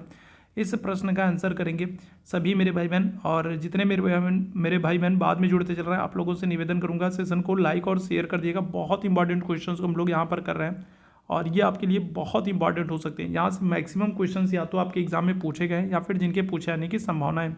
करेक्ट आंसर क्या हो जाएगा, तो आंसर कर देंगे ऑप्शन संख्या डी हो जाएगा, 7। राज्य के कितने अंग बताए गए हैं, तो 7 बताए गए हैं। कौटिल्य की हम लोग बात करेंगे, ठीक है, अगर हम लोग बात कर रहे हैं किसकी, अगर हम लोग कौटिल्य की बात करेंगे, कौटिल्य जिनको हम लोग चाणक्य भी कहते हैं, जिनको हम लोग विष्णुगुप्त भी कहते हैं, इन्होंने अपनी पुस्तक अर्थशास्त्र में, ठीक है, इन्होंने अपनी पुस्तक अर्थशास्त्र में राज्य के साप्तांग सिद्धांत की चर्चा की है। ठीक है, क्या किया है, तो इन्होंने अपनी पुस्तक में राज्य के साप्तांग सिद्धांत के विषय में बताया, जो कि बहुत ही इंपॉर्टेंट है। साप्तांग सिद्धांत के विषय में बताया, याद रखेंगे। ठीक है, तो राज्य के कितने, तो 7 अंक होते हैं। ऑप्शन संख्या डी आंसर हो जाएगा।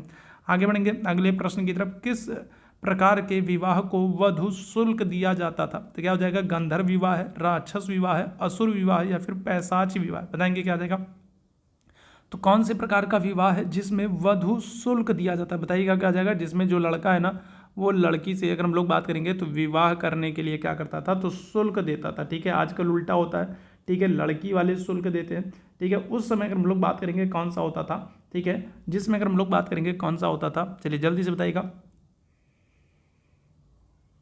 ठीक है, चलिए बताइएगा क्या जाएगा। इस प्रश्न का आंसर करेंगे क्या जाएगा। तो आजकल क्या होता है, आजकल जो है वो लड़के वाले लेते हैं ना, लेकिन इस विवाह में क्या होता था, तो इस विवाह में जो लड़की वाले होते थे, ठीक है, लड़की का जो पिता होता था वो क्या करता था, वो लड़के से पैसा लेता था और फिर अपनी बिटिया का विवाह करता था।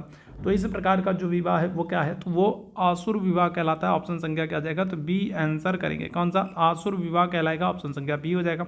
आगे बढ़ेंगे अगले प्रश्न की तरफ। श्रेणियों में एक निश्चित धनराशि जमा करके उसके ब्याज, ठीक है, श्रेणियों में अगर हम लोग बात करेंगे तो श्रेणियों में एक निश्चित धनराशि जमा करके उसके ब्याज से दान करने की व्यवस्था थी। उस निश्चित धनराशि को क्या कहते थे, शुल्क कहते थे, हिरण्य कहते थे, अक्षय निधि कहते थे, या फिर निधि कहते थे। क्या हो जाएगा, तो श्रेणियों में एक निश्चित धनराशि जमा करके उसके ब्याज से दान करने की जो व्यवस्था थी, उस निश्चित धनराशि को क्या कहा जाता था?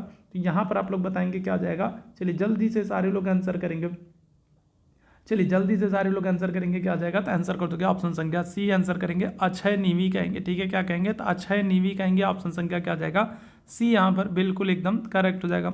आगे बढ़ेंगे अगले प्रश्न की तरफ। अगले प्रश्न का आंसर करेंगे, राजराज प्रथम ने चोल राजराज प्रथम जो है तो ये चोल राजा हैं और इन्होंने श्रीलंका के उत्तरी भाग को जीतकर कहाँ राजधानी बनाई थी? ठीक है, देखो दो प्रश्न आपसे बनते हैं। ठीक है, दो प्रश्न बनते हैं। एक बनता है कि किसने उत्तरी श्रीलंका को जीता। ठीक है, किसने उत्तरी श्रीलंका को जीता था? तो आप क्या कहोगे? तो आप कहोगे राजराज प्रथम ने। ठीक है, किसने? तो राजराज प्रथम जो है इन्होंने उत्तरी श्रीलंका को जीता था। और दूसरा प्रश्न ये बनता है कि संपूर्ण श्रीलंका को किसने जीता? ठीक है, संपूर्ण श्रीलंका को किसने विजित किया? तब आप आंसर क्या करोगे? तो आप कहोगे राजेंद्र प्रथम। तो ये दो चीज़ें हैं जिनको आप याद रखेंगे, जो कि आपके लिए बहुत ही महत्वपूर्ण है। ठीक है, श्रीलंका के उत्तरी भाग को किसने जीता? तो आप कहोगे राजराज प्रथम। और संपूर्ण श्रीलंका को किसने जीता? तो आप क्या कहोगे? तो आप कहोगे राजेंद्र प्रथम। ठीक है, जो राजराज प्रथम है ना, ठीक है, जो राजराज प्रथम है तो इन्होंने क्या किया था? तो इन्होंने अगर हम लोग बात करेंगे तो एक तो ये याद रखिएगा, इनको शिवपाद शेखर के नाम से भी जानते हैं। ठीक है, क्या करते हैं? तो इनको शिवपाद शेखर के नाम से भी जानते हैं। और इन्होंने क्या किया है? तो इन्होंने तंजावुर तमिलनाडु में राजराजेश्वर मंदिर का निर्माण कराया। ठीक है, कौन सा? तो इन्होंने राजराजेश्वर मंदिर का निर्माण कराया है, जो कि बृहदेश्वर मंदिर के नाम से भी जाना जाता है। ठीक है, क्या होता है? तो आपसे बृहदेश्वर मंदिर पूछा जाए, बृहदेश्वर मंदिर या फिर राजराजेश्वर मंदिर का निर्माण किसने कराया है? तो आप आंसर क्या करोगे? आप कहोगे राजराज प्रथम ने। और राजराज प्रथम का ही दूसरा नाम शिवपाद शेखर देखने को मिलता है। और राजराज प्रथम जो है इन्होंने श्रीलंका के उत्तरी हिस्से को, उत्तरी श्रीलंका को जीत करके कहाँ पर? तो पोनरुआ में। ठीक है, कहाँ पर? तो पोनरुआ में। ठीक है, क्या किया? पोलनरुआ में। ठीक है, यहाँ पर राजधानी बनाई है उत्तरी श्रीलंका की। ठीक है, याद रखेंगे। ऑप्शन संख्या क्या आ जाएगा? तो बी आंसर करेंगे। ठीक है, साथ ही साथ एक चीज़ और आप याद रखेंगे कि जो राजेंद्र प्रथम है ना, जो राजेंद्र चोल है या फिर जो राजेंद्र प्रथम है ना, ये पंडित चोल के नाम से भी जाना जाता था। ठीक है, किसके नाम से? तो ये पंडित चोल के नाम से भी जाना जाता था, ये भी याद रखेंगे। ठीक है, चलिए आगे बढ़ेंगे अगले प्रश्न की तरफ। सुल्तान महमूद गजनवी चंदेल शासक को कभी भी पराजित नहीं कर सका था, बताइएगा। तो महमूद गजनवी की अगर हम लोग बात करें तो महमूद गजनवी जो है ये वर्ष 1000 से लेकर के 1027 के बीच में कुल 17 बार भारत पर आक्रमण करेगा। ठीक है, कितनी बार? तो 17 बार आक्रमण करता है। और इसका जो सबसे महत्वपूर्ण आक्रमण है, इसका जो सबसे महत्वपूर्ण आक्रमण है वो 1025 में होगा। कहाँ पर? तो सोमनाथ मंदिर पर। ठीक है, कहाँ पर? तो सोमनाथ मंदिर पर इसका सबसे महत्वपूर्ण आक्रमण होता है 1025 में। 1000 से लेकर के 1027 के बीच में कुल 17 बार आक्रमण करता है। और कौन सा चंदेल राजा है जिसको महमूद गजनवी पराजित नहीं कर पाया था? तो आप आंसर क्या करोगे? तो आप आंसर करोगे ऑप्शन संख्या डी हो जाएगा, विद्याधर को। ठीक है, कौन सा? तो चंदेल राजा विद्याधर है जिसको महमूद गजनवी जो है वो कभी भी पराजित नहीं कर पाया था। ठीक है, ध्यान रखिए। ऑप्शन संख्या क्या आ जाएगा? तो डी आंसर करेंगे। ठीक है, आगे बढ़ेंगे अगले प्रश्न की तरफ। अगले प्रश्न मध्यकालीन भारत में हम लोग चलते हैं। मध्यकालीन भारत के कुछ प्रश्नों को करेंगे और फिर आधुनिक इतिहास के कुछ प्रश्नों को हम लोग करेंगे। ठीक है, शाहजहां ने मोती मस्जिद कहाँ पर बनवाई है? दिल्ली में, आगरा में, लाहौर में या फिर पेशावर में? क्या हो जाएगा बताइएगा। तो शाहजहां ने मोती मस्जिद, अगर आपसे पूछा जाए कि मोती मस्जिद कहाँ पर बनवाई है तो क्या आंसर करेंगे? तो आंसर कर देंगे ऑप्शन संख्या बी हो जाएगा, आगरा में। ठीक है, क्या पर? आगरा में। ठीक है, अगर आपसे पूछा जाए कि दिल्ली में मोती मस्जिद किसने बनवाई तब आप आंसर क्या करोगे? आप कहोगे औरंगजेब ने। ठीक है, किसने? अगर आपसे पूछा जाए कि दिल्ली में मोती मस्जिद किसने बनवाई तब आप आंसर क्या करोगे? औरंगजेब कहोगे। ठीक है, ध्यान रखिएगा। शाहजहां की बात होगी तो शाहजहां ने आगरा में मोती मस्जिद का निर्माण कराया। ठीक है, आगे बढ़ेंगे अगले प्रश्न की तरफ। शिवाजी का राज्याभिषेक कहाँ पर हुआ था? देखो शिवाजी की अगर हम लोग बात करेंगे तो इनका जो जन्म है, ठीक है, शिवाजी की अगर हम लोग बात करेंगे तो इनका जो जन्म है, तो जन्म कब हो रहा है? तो इनका जन्म हो रहा है 1627 में। ठीक है, कहाँ पर? तो 1627 में शिवनेर के किले में। ठीक है, कहाँ पर? तो शिवनेर के किले में इनका जन्म हो रहा है। ठीक है, और इनका जो राज्याभिषेक है, शिवाजी की बात करेंगे तो शिवाजी का जो राज्याभिषेक है वो कब हो रहा है और कहाँ पर हो रहा है? तो आंसर करोगे आप 1674 में। ठीक है, कहाँ पर? 1600 क्या हो जाएगा? 1674 में। ठीक है, 1674 में शिवाजी का राज्याभिषेक होगा। और कहाँ पर होगा? तो रायगढ़ में। ठीक है, कहाँ पर? तो रायगढ़ में शिवाजी का राज्याभिषेक होगा 74 में, ठीक है, ध्यान रखिएगा। जन्म अगर हम लोग बात करेंगे तो जन्म कब हो रहा है, तो जन्म होगा 1627 में सिवनेर के किले में। यहाँ पर आंसर क्या आ जाएगा, ऑप्शन संख्या सी आंसर करेंगे, रायगढ़ में, ठीक है। चलिए आगे बढ़ेंगे अगले प्रश्न की तरफ। अगले प्रश्न का आंसर करेंगे, किस सिख गुरु ने आदि ग्रंथ का संकलन करवाया? नानक है, अर्जुन देव है, हरगोविंद है, गोविंद सिंह है, क्या हो जाएगा, तो किस सिख गुरु ने आदि ग्रंथ का संकलन करवाया? करेक्ट आंसर क्या हो जाएगा, तो आंसर कर देंगे ऑप्शन संख्या बी हो जाएगा, अर्जुन देव जी महाराज हो जाएंगे, ठीक है। कौन है, तो अर्जुन देव जी महाराज हो जाएंगे, ऑप्शन संख्या बी हो जाएगा। ये सिखों के कौन से नंबर के, तो ये 5वें गुरु हैं, ठीक है। कौन से, तो ये 5वें नंबर के गुरु हैं अर्जुन देव जी महाराज, और इन्होंने आदि ग्रंथ का संकलन करवाया, ठीक है, याद रखेंगे।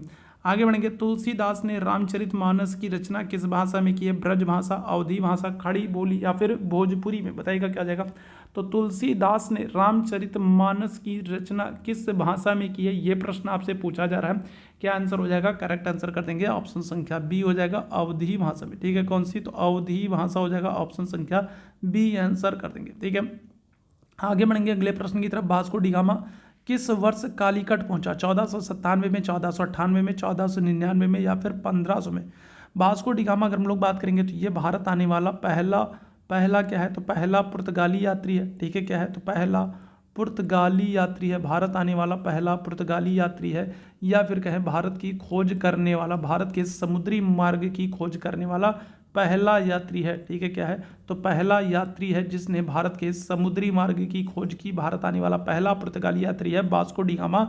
और ये कब, तो ये 1498 में कालीकट बंदरगाह पर पहुंच रहा है, ठीक है। कहाँ पर, तो ये अगर हम लोग बात करेंगे तो 1498 में कहाँ पर, तो कालीकट बंदरगाह पर पहुंचता है वास्को डी गामा। ऑप्शन संख्या क्या आ जाएगा, तो ऑप्शन संख्या बी आंसर कर देंगे, ठीक है। आगे बढ़ेंगे अगले प्रश्न की तरफ। अगले प्रश्न का आंसर करेंगे, पुर्तगाली गवर्नर अल्बुकर्क ने किस वर्ष में गोवा को जीतकर अपनी राजधानी बनाया था? तो एक प्रश्न तो आपसे डायरेक्ट ये बन जाता है कि गोवा को जीतने का काम किसने किया, तो आप कहते हो अल्बुकर्क ने, ठीक है। किसने, तो गोवा को पुर्तगाली गवर्नर अल्बुकर्क ने जीता था, और कब जीता था आपसे ये पूछ रहा है। क्या आंसर हो जाएगा, इस प्रश्न का आंसर करेंगे तो करेक्ट आंसर हो जाएगा ऑप्शन संख्या डी हो जाएगा, 1510 में पुर्तगाली गवर्नर अल्बुकर्क ने गोवा को 1510 में जीता था। ऑप्शन संख्या डी आंसर करिएगा। आगे बढ़ेंगे अगले प्रश्न की तरफ। सिंध के राजा दाहिर की मृत्यु के बाद उसकी विधवा रानी बाई ने वीरतापूर्वक किस दुर्ग की रक्षा की थी? बताइएगा क्या जाएगा। तो इस प्रश्न के आंसर करेंगे तो देखो 712 ईस्वी में अगर हम लोग बात करेंगे तो 712 ईस्वी में अरबों का सिंध पर पहला आक्रमण हो रहा है, ठीक है। अरबों का आक्रमण होगा, ठीक है। अरबों का क्या हो रहा है, तो भारत पर आक्रमण हो रहा है। और अरब जो है तो इनके संदर्भ में आप याद रखेंगे कि जो ये अरब है ना, ये पहले मुस्लिम आक्रमणकारी हैं भारत पर आक्रमण करने वाले। अगर आपसे पूछा जाए भारत पर आक्रमण करने वाले सबसे पहले मुस्लिम कौन है, तो पहले मुस्लिम आक्रमणकारी जो हैं तो वो अरब आक्रमणकारी थे, जिन्होंने 712 ईस्वी में आक्रमण किया। और इस आक्रमण का नेतृत्व कौन कर रहा था, तो आप कहोगे मोहम्मद बिन कासिम कर रहा था, ठीक है। कौन कर रहा था, तो मोहम्मद बिन कासिम एक अरब आक्रमणकारी है, और इसने 712 ईस्वी में सिंध पर आक्रमण किया। भारत पर आक्रमण करने वाला ये पहला मुस्लिम आक्रमणकारी है मोहम्मद बिन कासिम। और भारत में सबसे पहले जजिया कर हिंदुओं पर इसी ने लगाया था, ठीक है। जजिया कर की हम लोग बात करेंगे तो जजिया कर भारत में हिंदुओं पर सबसे पहले इसी ने लगाया था, मोहम्मद बिन कासिम ने, ठीक है। तो ये अगर हम लोग बात करेंगे तो सिंध के राजा कौन है, तो सिंध के राजा दाहिर थे। और इनकी मृत्यु के बाद उनकी जो विधवा रानी है, रानी बाई ने वीरतापूर्वक किस दुर्ग की रक्षा करने के लिए जो है संघर्ष किया था? क्या हो जाएगा, इस प्रश्न का आंसर करेंगे, करेक्ट आंसर हो जाएगा ऑप्शन संख्या डी, रावर हो जाएगा, ठीक है। क्या हो जाएगा, तो रावर कर दोगे, ऑप्शन संख्या डी आंसर करेंगे। क्या हो जाएगा, रावर कर दोगे, ठीक है। अगले प्रश्न की तरफ चलेंगे। अगले प्रश्न का आंसर करेंगे अगले प्रश्न की तरफ। सुल्तान महमूद गजनवी ने 1018 ईस्वी में अपने आक्रमण में मथुरा और कन्नौज के मंदिरों को लूटा और ध्वस्त किया था। तो ये महमूद गजनवी का कौन सा आक्रमण है, आपसे ये पूछ रहा है। महमूद गजनवी की अगर हम लोग बात करेंगे तो 1018 ईस्वी में इसने मथुरा और कन्नौज पर आक्रमण करके यहाँ के मंदिरों को लूटा और नष्ट किया था। तो ये महमूद गजनवी का कौन सा आक्रमण है, आपसे ये पूछ रहा है। 10वां है, 11वां है, 12वां है या फिर 13वां है, क्या हो जाएगा। तो ये गजनवी का 12वां आक्रमण था। ऑप्शन संख्या क्या आ जाएगा, तो सी आंसर कर देंगे। कौन सा, तो ये गजनवी का कौन सा, तो ये 12वां आक्रमण था। ऑप्शन संख्या सी आंसर हो जाएगा, ठीक है। चलिए आगे बढ़ेंगे अगले प्रश्न की तरफ। अगले प्रश्न का आंसर करेंगे। मोहम्मद गोरी को अनिलवाड़ के राजा बघेल भीम द्वितीय ने कब पराजित किया था? अगर हम लोग मोहम्मद गोरी की बात करेंगे तो मोहम्मद गोरी ने भारत पर आक्रमण करने के लिए गुजरात के रास्ते को चुना था और ये अहिलवाड़ के माध्यम से, गुजरात के माध्यम से भारत में प्रवेश करना चाहता था। लेकिन उस समय अगर हम लोग बात करेंगे तो गुजरात में भीम द्वितीय नामक राजा का शासन था और इसने मोहम्मद गोरी को भारत में बुरी तरीके से पराजित किया था। किस वर्ष पराजित किया था, आपसे यही प्रश्न पूछा जा रहा है। क्या आंसर हो जाएगा? करेक्ट आंसर कर देंगे 1178 में। ठीक है, 1178 में चालुक्य वंश के राजा हैं भीम द्वितीय और इन्होंने क्या किया था, तो इन्होंने मोहम्मद गोरी को बुरी तरीके से पराजित किया था। याद रखेंगे ऑप्शन संख्या सी आप बिल्कुल करेक्ट हो जाएगा। आगे बढ़ेंगे अगले प्रश्न की तरफ। अगला प्रश्न है, मोहम्मद गोरी ने चंदावर के युद्ध में जयचंद गढ़वाल को पराजित किया था किस वर्ष? सबसे पहले तो याद रखिएगा, जो ये चंदावर का युद्ध हो रहा है, ये जो चंदावर का युद्ध हो रहा है, ये मोहम्मद गोरी और क्या हो रहा है, और जयचंद जो कि गढ़वाल वंश के राजा हैं, इनके बीच हो रहा है। सबसे पहले तो आप ये याद रखिएगा कि जो ये चंदावर का युद्ध हो रहा है, ये मोहम्मद गोरी और गढ़वाल वंश के राजा जयचंद के बीच में हो रहा है। और किस वर्ष हो रहा है, आपसे ये प्रश्न पूछा जा रहा है। क्या हो जाएगा? 1191, 1192, 1193 या फिर 1194? क्या आंसर करेंगे? चलिए जल्दी से सारे मेरे भाई आंसर करेंगे। क्या आ जाएगा? चलिए जल्दी से सारे मेरे भाई आंसर करेंगे। क्या आ जाएगा भाई? चलिए जल्दी से सारे लोग आंसर करेंगे भाई। क्या आ जाएगा? इस प्रश्न का आंसर करेंगे। तो करेक्ट आंसर क्या हो जाएगा? चलिए जल्दी से सारे मेरे भाई आंसर करेंगे। क्या हो जाएगा? इस प्रश्न का आंसर करेंगे भाई। क्या हो जाएगा? तो करेक्ट आंसर क्या हो जाएगा? तो ऑप्शन संख्या आप कर दोगे डी हो जाएगा, 1194 में चंदावर का युद्ध। ठीक है, कौन सा? तो 1194 में चंदावर का। देखो 1191 में अगर हम लोग बात करेंगे तो 1191 में तराइन का प्रथम युद्ध हो रहा है। ठीक है, जिसमें मोहम्मद गोरी पराजित हो रहा है। 1192 में अगर हम लोग बात करेंगे तो तराइन का द्वितीय युद्ध हो रहा है, जिसमें पृथ्वीराज चौहान पराजित हो रहा है। और फिर 1194 में चंदावर का नंबर आता है, चंदावर में जयचंद पराजित होते हैं। आगे बढ़ेंगे अगले प्रश्न की तरफ। नालंदा विश्वविद्यालय को 1202 में किसने जलाकर नष्ट कर दिया था? देखो नालंदा विश्वविद्यालय ना है, नालंदा विश्वविद्यालय की अगर आपसे स्थापना पूछ ले, ठीक है, क्या कर ले, आपसे स्थापना पूछ ले, तो स्थापना आप क्या करोगे? स्थापना कहोगे कुमार गुप्त ने कराया था। ठीक है, किसने? तो कुमार गुप्त ने नालंदा विश्वविद्यालय का निर्माण कराया था। ठीक है, दूसरी चीज आप याद रखेंगे, जो नालंदा विश्वविद्यालय ना, इसे ऑक्सफोर्ड ऑफ महायान भी कहा जाता था। ठीक है, क्या करते थे? नालंदा विश्वविद्यालय को ऑक्सफोर्ड ऑफ महायान भी कहा जाता था। ठीक है, क्या करते थे? तो ऑक्सफोर्ड ऑफ महायान कहा जाता था। किसको? नालंदा विश्वविद्यालय को ऑक्सफोर्ड ऑफ महायान कहा जाता था। ठीक है, ध्यान रखिएगा। स्थापना कब हो रही है? तो स्थापना जो है ये कुमार गुप्त कर रहे हैं, नालंदा विश्वविद्यालय को ऑक्सफोर्ड ऑफ महायान कहा जा रहा है। 1202 में नालंदा विश्वविद्यालय को जलाकर नष्ट कर दिया गया था। यहाँ पर दो ही विकल्प हैं, शेष दो विकल्प नहीं है। तो यहाँ पर आप ध्यान रखिएगा, जो सही आंसर होगा वो क्या हो जाएगा? तो आप कहोगे बख्तियार खिलजी हो जाएगा। ठीक है, कौन है? तो कुतुबुद्दीन बख्तियार खिलजी जो है, तो बख्तियार खिलजी जो है, तो इसने 1202 में को जो नालंदा विश्वविद्यालय है इसको जलाकर नष्ट करवा दिया था। याद रखेंगे, निर्माण कराया किसने? कुमार गुप्त ने। और नालंदा विश्वविद्यालय को ऑक्सफोर्ड ऑफ महायान कहा जाता है। ठीक है, आगे बढ़ेंगे अगले प्रश्न की तरफ। अगला प्रश्न, 2.5 दिन का झोपड़ा मस्जिद कहाँ पर है? देखो 2.5 दिन का जो झोपड़ा है ना, तो इसकी अगर हम लोग बात करेंगे तो ये इसका निर्माण सबसे पहले किसने कराया? पहले तो ये बताओ, तो क्या हो जाएगा? तो ऐबक ने कराया। ठीक है, ऐबक ने करवाया। अजमेर में अगर हम लोग बात करेंगे तो एक संस्कृत विद्यालय था। ठीक है, क्या था? तो अजमेर में अगर हम लोग बात करेंगे तो एक संस्कृत विद्यालय था और इस संस्कृत विद्यालय के ऊपरी हिस्से को तोड़ करके उसको क्या कर दिया गया? मस्जिद का रूप दे दिया गया और ये 2.5 दिन में बन के तैयार हो गया। यही कारण था इसको 2.5 दिन का झोपड़ा कहा गया। ऑप्शन संख्या क्या आ जाएगा? तो सी आंसर कर दोगे, अजमेर में। किसने बनवाया? कुतुबुद्दीन ऐबक ने बनवाया। दिल्ली के किस सुल्तान के सिक्कों पर सर्वप्रथम अरबी लेख मिलते हैं? बताइएगा। तो सिक्कों पर अरबी लेख सबसे पहले किस सुल्तान के मिलते हैं? कुतुबुद्दीन ऐबक के, इल्तुतमिश के, बलबन के या फिर रजिया के? कौन सा सुल्तान है जिसके सिक्कों पर अरबी लेख सबसे पहले मिलते हैं? तो क्या हो जाएगा? तो करेक्ट आंसर कर दोगे, ऑप्शन संख्या बी हो जाएगा, इल्तुतमिश। आपको पता है इल्तुतमिश जो है इसने क्या किया था? तो इसने चांदी का टंका चलवाया। ठीक है, क्या किया? तो इसने चांदी का टंका चलवाया। और तांबे की अगर हम लोग बात करेंगे तो तांबे की क्या किया? तो तांबे की जीतल मुद्रा का प्रचलन करवाया था। ठीक है, इल्तुतमिश की बात करेंगे तो इल्तुतमिश ने चांदी का टंका और तांबे की जीतल नामक मुद्रा चलवाया था।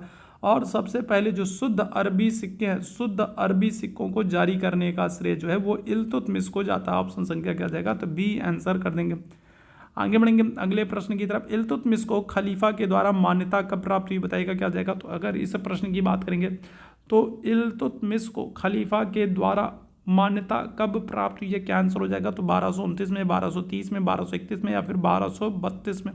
करेक्ट आंसर क्या आ जाएगा? तो इल्तुतमिश को खलीफा के द्वारा मान्यता जो है ये 1229 में मिल रही। ऑप्शन संख्या क्या आ जाएगा? तो ए आंसर कर देंगे। ठीक है, बगदाद के जो खलीफा थे उनसे इल्तुतमिश को मान्यता प्राप्त हो रही है। आगे बढ़ेंगे अगले प्रश्न की तरफ। रजिया सुल्तान की विफलता का प्रमुख कारण क्या था? मंगोल आक्रमण, राजपूत विद्रोह, तुर्क सामंतों का षड्यंत्र या फिर बीमारी? क्या हो जाएगा?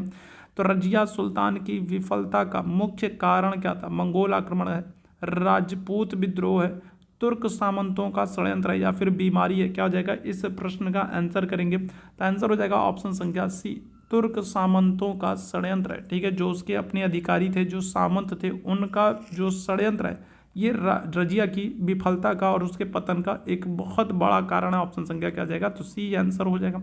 आगे बढ़ेंगे अगले प्रश्न की तरफ। अगले प्रश्न का आंसर करेंगे, बलबन ने अपने दरबार में फारसी रीति एवं शिष्टाचार को लागू क्यों किया? देखो बलबन की अगर हम लोग बात करेंगे तो बलबन जो है ये क्या कर रहा है? तो ये पारसी नौरोज त्योहारों की शुरुआत कर रहा है। ठीक है, क्या कर रहा है? तो पारसी नौरोज त्योहारों की शुरुआत कर रहा है। साथ ही साथ अगर हम लोग बात करेंगे तो बलबन जो है ये सिजदा और पैबोस की शुरुआत भी कर रहा है।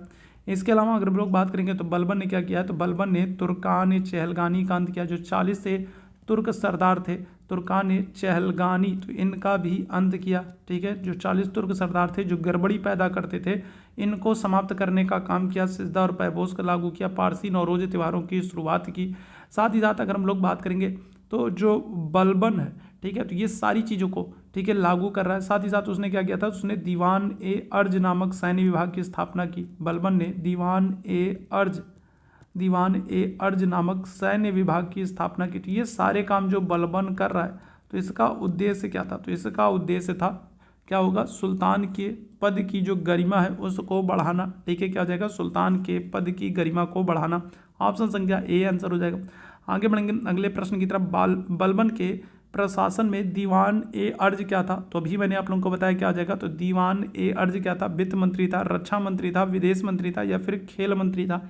क्या हो जाएगा? तो दीवान ए अर्ज अगर हम लोग बात करेंगे सैन्य विभाग है और सैन्य विभाग का काम क्या होता है? रक्षा होता है। तो ऑप्शन संख्या क्या हो जाएगा? तो ऑप्शन संख्या बी आंसर कर दोगे। क्या हो जाएगा? तो सैन्य विभाग की स्थापना कर रहा है ना, और सेना का काम क्या होता है? तो सेना का काम होता है सुल्तान की रक्षा करना। ठीक है, क्या होता है? सुल्तान की रक्षा करना। तो यहाँ पर क्या हो जाएगा? रक्षा मंत्री हो जाएगा। ऑप्शन के हिसाब से हम लोग करेंगे। ठीक है, अगर यहाँ पर सैन्य विभाग लिखा होता तो सैन्य विभाग हम लोग करते। ठीक है, आगे बढ़ेंगे अगले प्रश्न की तरफ। बलबन के द्वारा पराजित बंगाल का शासक कौन था? शोर खान था, महमूद खान था, तुगरिल खान था, इमरान खान था? क्या हो जाएगा? तो बलबन के समय में बंगाल का विद्रोह होता है। बंगाल जो है वो अपने आप को दिल्ली सल्तनत से स्वतंत्र कर लेता है। ऐसे में बलबन क्या करता है? बलबन अपनी सेना लेकर के जाता है और बंगाल का जो नायब सूबेदार था तुगरिल खान, इसको क्या करता है? इसको दंडित करता है, इसको मौत के घाट उतार देता है। याद रखिएगा, ऑप्शन संख्या क्या आ जाएगा? तो बी आंसर हो जाएगा।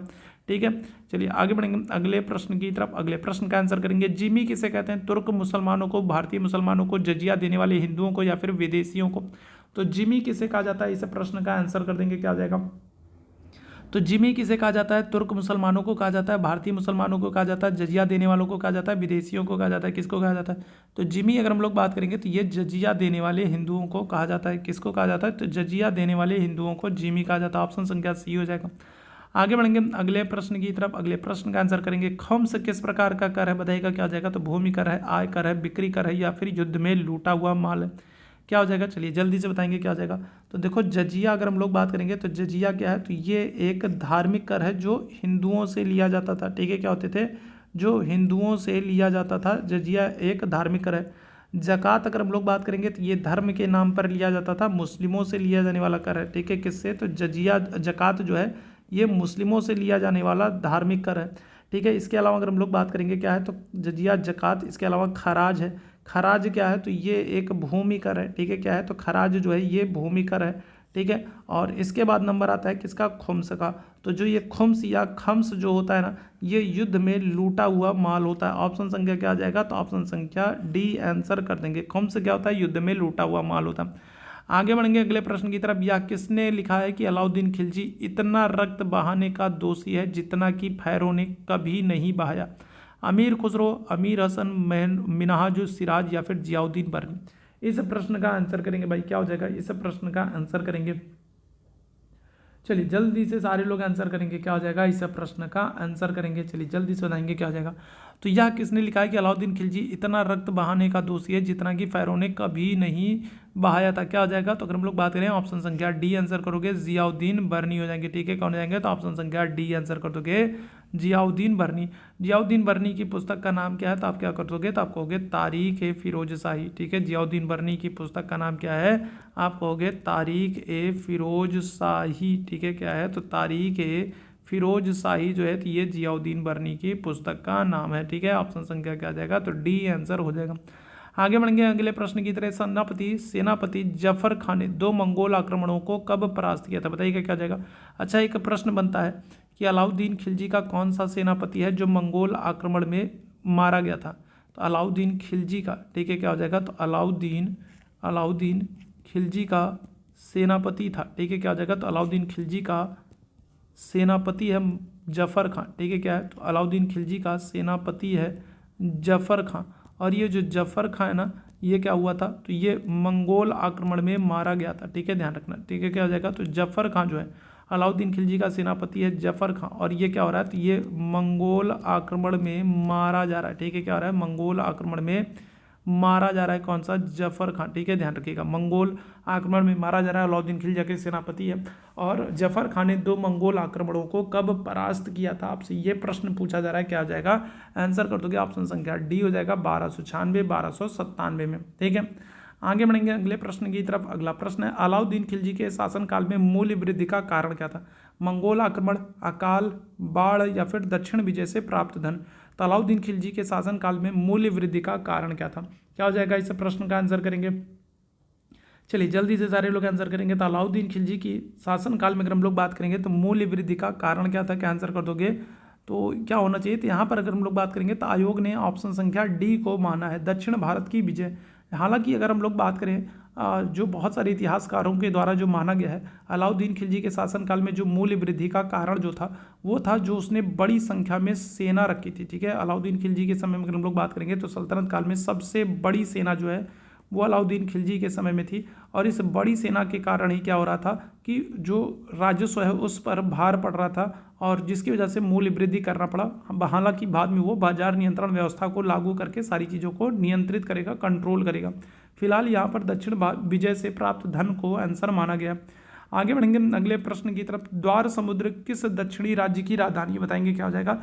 द्वार समुद्र अगर हम लोग बात करेंगे तो किस राज्य की राजधानी है, दक्षिण भारत में किस राज्य की राजधानी द्वार समुद्र है, यादव है, काकतीय है, होयसल है या फिर पांड्य। अच्छा, अलाउद्दीन खिलजी का अगर दक्षिण भारत अभियान आपसे पूछा जाए तो सबसे पहले आप कहोगे किस पर, तो सबसे पहले दक्षिण भारत में देवगिरी पर आक्रमण किया अलाउद्दीन खिलजी ने। इसके बाद अगर हम लोग बात करेंगे तो इसके बाद क्या हो जाएगा, तो इसके बाद अलाउद्दीन खिलजी ने वारंगल पर आक्रमण किया। इसके बाद अगर हम लोग बात करेंगे तो अलाउद्दीन खिलजी ने होयसल राज्य पर आक्रमण किया, और सबसे लास्ट में जो है पांड्य राज्य पर आक्रमण किया। तो ये आप क्रम याद रखेंगे अलाउद्दीन खिलजी के दक्षिण भारत अभियान का। ठीक है, क्या हो जाएगा, तो अलाउद्दीन खिलजी का ये दक्षिण भारत अभियान का क्रम है। अलाउद्दीन खिलजी के दक्षिण भारत अभियान का क्रम है। ठीक है, दक्षिण भारत अभियान का क्रम है, ये याद रखेंगे, क्रम आपसे पूछा जाता है। तो सबसे पहले क्या किया है, तो सबसे पहले देवगिरी पर, फिर वारंगल पर, फिर होयसल पर और फिर पांड्य पर। आपसे पूछ रहा है द्वार समुद्र किसकी राजधानी है, क्या आंसर हो जाएगा। चलिए जल्दी से इस प्रश्न का आंसर कर देंगे सभी मेरे भाई बहन। आंसर हो जाएगा ऑप्शन संख्या सी, होयसल। ठीक है, क्या आ जाएगा, तो द्वार समुद्र होयसल की राजधानी। आगे बढ़ेंगे अगले प्रश्न की तरफ। मोहम्मद बिन तुगलक के सुधार क्यों असफल हो रहे थे। मोहम्मद बिन तुगलक जो है, तो इसके समय में आपको पता है मोहम्मद बिन तुगलक जो है, तो मोहम्मद बिन तुगलक के संदर्भ में आपको याद रखना है कि इसके समय में क्या हो रहा है, इसके समय में 1333 में, ठीक है, क्या हो रहा है 1333 में अगर हम लोग बात करेंगे तो मोरक्को से इब्न बतूता आ रहा है। ठीक है, क्या हो रहा है, तो अगर हम लोग 1333 में बात करेंगे तो इसके समय में मोरक्को से इब्न बतूता आ रहा है, और इब्न बतूता की एक पुस्तक है जिसका नाम क्या है, जिसका नाम है रेहला। और ये रेहला बुक जो है ये किस भाषा में, तो ये अरबी भाषा में। ठीक है, तो मोहम्मद बिन तुगलक के समय में मोरक्को से इब्न बतूता आ रहा है। इब्न बतूता की पुस्तक का नाम रेहला है जो कि अरबी भाषा में। दूसरी चीज़ आप याद रखेंगे, जो मोहम्मद बिन तुगलक है इसके समय में 1336 में विजयनगर साम्राज्य की स्थापना हो रही है। ठीक है, क्या होगा, तो 1336 में विजयनगर साम्राज्य की स्थापना होगी। 1347 में अगर हम लोग बात करें तो बहमनी साम्राज्य की स्थापना होगी। ठीक है, कौन सी? तो बहमनी साम्राज्य की स्थापना होगी 1347 में। ठीक है, याद रखिएगा। यहाँ पर आपसे पूछ रहा है मोहम्मद बिन तुगलक के सुधार क्यों असफल हो रहे थे? क्योंकि उसने अपने सुधारों को गलत ढंग से लागू किया था। जब किसी चीज़ को आप सही तरीके से नहीं करेंगे, सही तरीके से नहीं लागू करेंगे, सही प्लानिंग नहीं करेंगे, तो फिर वो योजना असफल ही होगी। ऑप्शन संख्या डी हो जाएगा। आगे बढ़ेंगे अगले प्रश्न की तरफ। फिरोज शाह तुगलक के बंगाल अभियानों में उसे मिली थी विजय, मिली थी मृत्यु, मिली थी धन, मिली थी असफलता, मिली थी। तो फिरोज शाह तुगलक की अगर हम लोग बात करेंगे तो इसने 2 बार बंगाल अभियान किया। ठीक है, कितनी बार? तो फिरोज शाह तुगलक ने 2 बार बंगाल अभियान किया है, लेकिन क्या हो रहा है? उसको सफलता नहीं मिल रही है। वो क्या हो रहा है? असफल हो जा रहा है। दोनों बार क्या हुआ था? वो असफल होकर के वापस लौटा था। तो ऑप्शन संख्या क्या जाएगा? तो डी आंसर हो जाएगा। ठीक है, आगे बढ़ेंगे अगले प्रश्न की तरफ। निम्नलिखित में से किस नगर की स्थापना फिरोज शाह तुगलक ने की थी? आगरा की, अजमेर की, जौनपुर की, भोपाल की? क्या हो जाएगा? तो कौन सा शहर है जिसकी स्थापना फिरोज शाह तुगलक के द्वारा की जा रही है? क्या आंसर हो जाएगा? देखो, आगरा शहर की बात करेंगे ना, आगरा शहर की स्थापना 1504 में सिकंदर लोदी ने की थी। ठीक है, किसने? तो सिकंदर लोदी ने। ठीक है, सिकंदर लोदी ने क्या किया है? आगरा नगर की स्थापना की है 1504 में। ठीक है, यहाँ पर क्या हो जाएगा? यहाँ पर करेक्ट आंसर हो जाएगा जौनपुर हो जाएगा। ठीक है, कौन हो जाएगा? तो जौनपुर शहर की स्थापना फिरोज शाह तुगलक कर रहा है। और जौनपुर को पूर्व का सिराज भी कहा जाता था। ठीक है, क्या करते थे? तो जौनपुर को पूर्व का सिराज भी कहा जाता था, याद रखेंगे। ऑप्शन संख्या क्या आ जाएगा? तो सी आंसर करेंगे। आगे बढ़ेंगे अगले प्रश्न की तरफ। फिरोज शाह तुगलक ने कौन सा कर हटाया था? भूमि कर, जजिया, जकात या फिर चरागाह या भवन कर? तो अगर हम लोग बात करेंगे तो फिरोज शाह तुगलक ने कौन से कर को हटाया था? आपसे ये पूछ रहा है। चलिए जल्दी से सारे लोग आंसर करेंगे, क्या आ जाएगा? तो अगर हम लोग बात करें तो फिरोज शाह तुगलक ने क्या किया था? तो चरागाह और भवन कर जो है इसको इसने हटा दिया था, समाप्त कर दिया था। ठीक है, याद रखिएगा। और ब्राह्मणों पर जजिया कर लगाने वाला पहला राजा है। ठीक है, क्या कर रहा है? तो ब्राह्मणों पर जजिया लगाने वाला पहला राजा है। ठीक है, क्या कर रहा है? तो ब्राह्मणों पर जजिया लगा रहा है। ब्राह्मणों पर क्या हो रहा है? तो जजिया लगा रहा है और ऐसा करने वाला ये पहला राजा है। दूसरी चीज़ अगर हम लोग बात करेंगे, दूसरी चीज़ क्या है? दूसरी चीज़ याद रखेंगे कि सिंचाई कर लगा रहा है।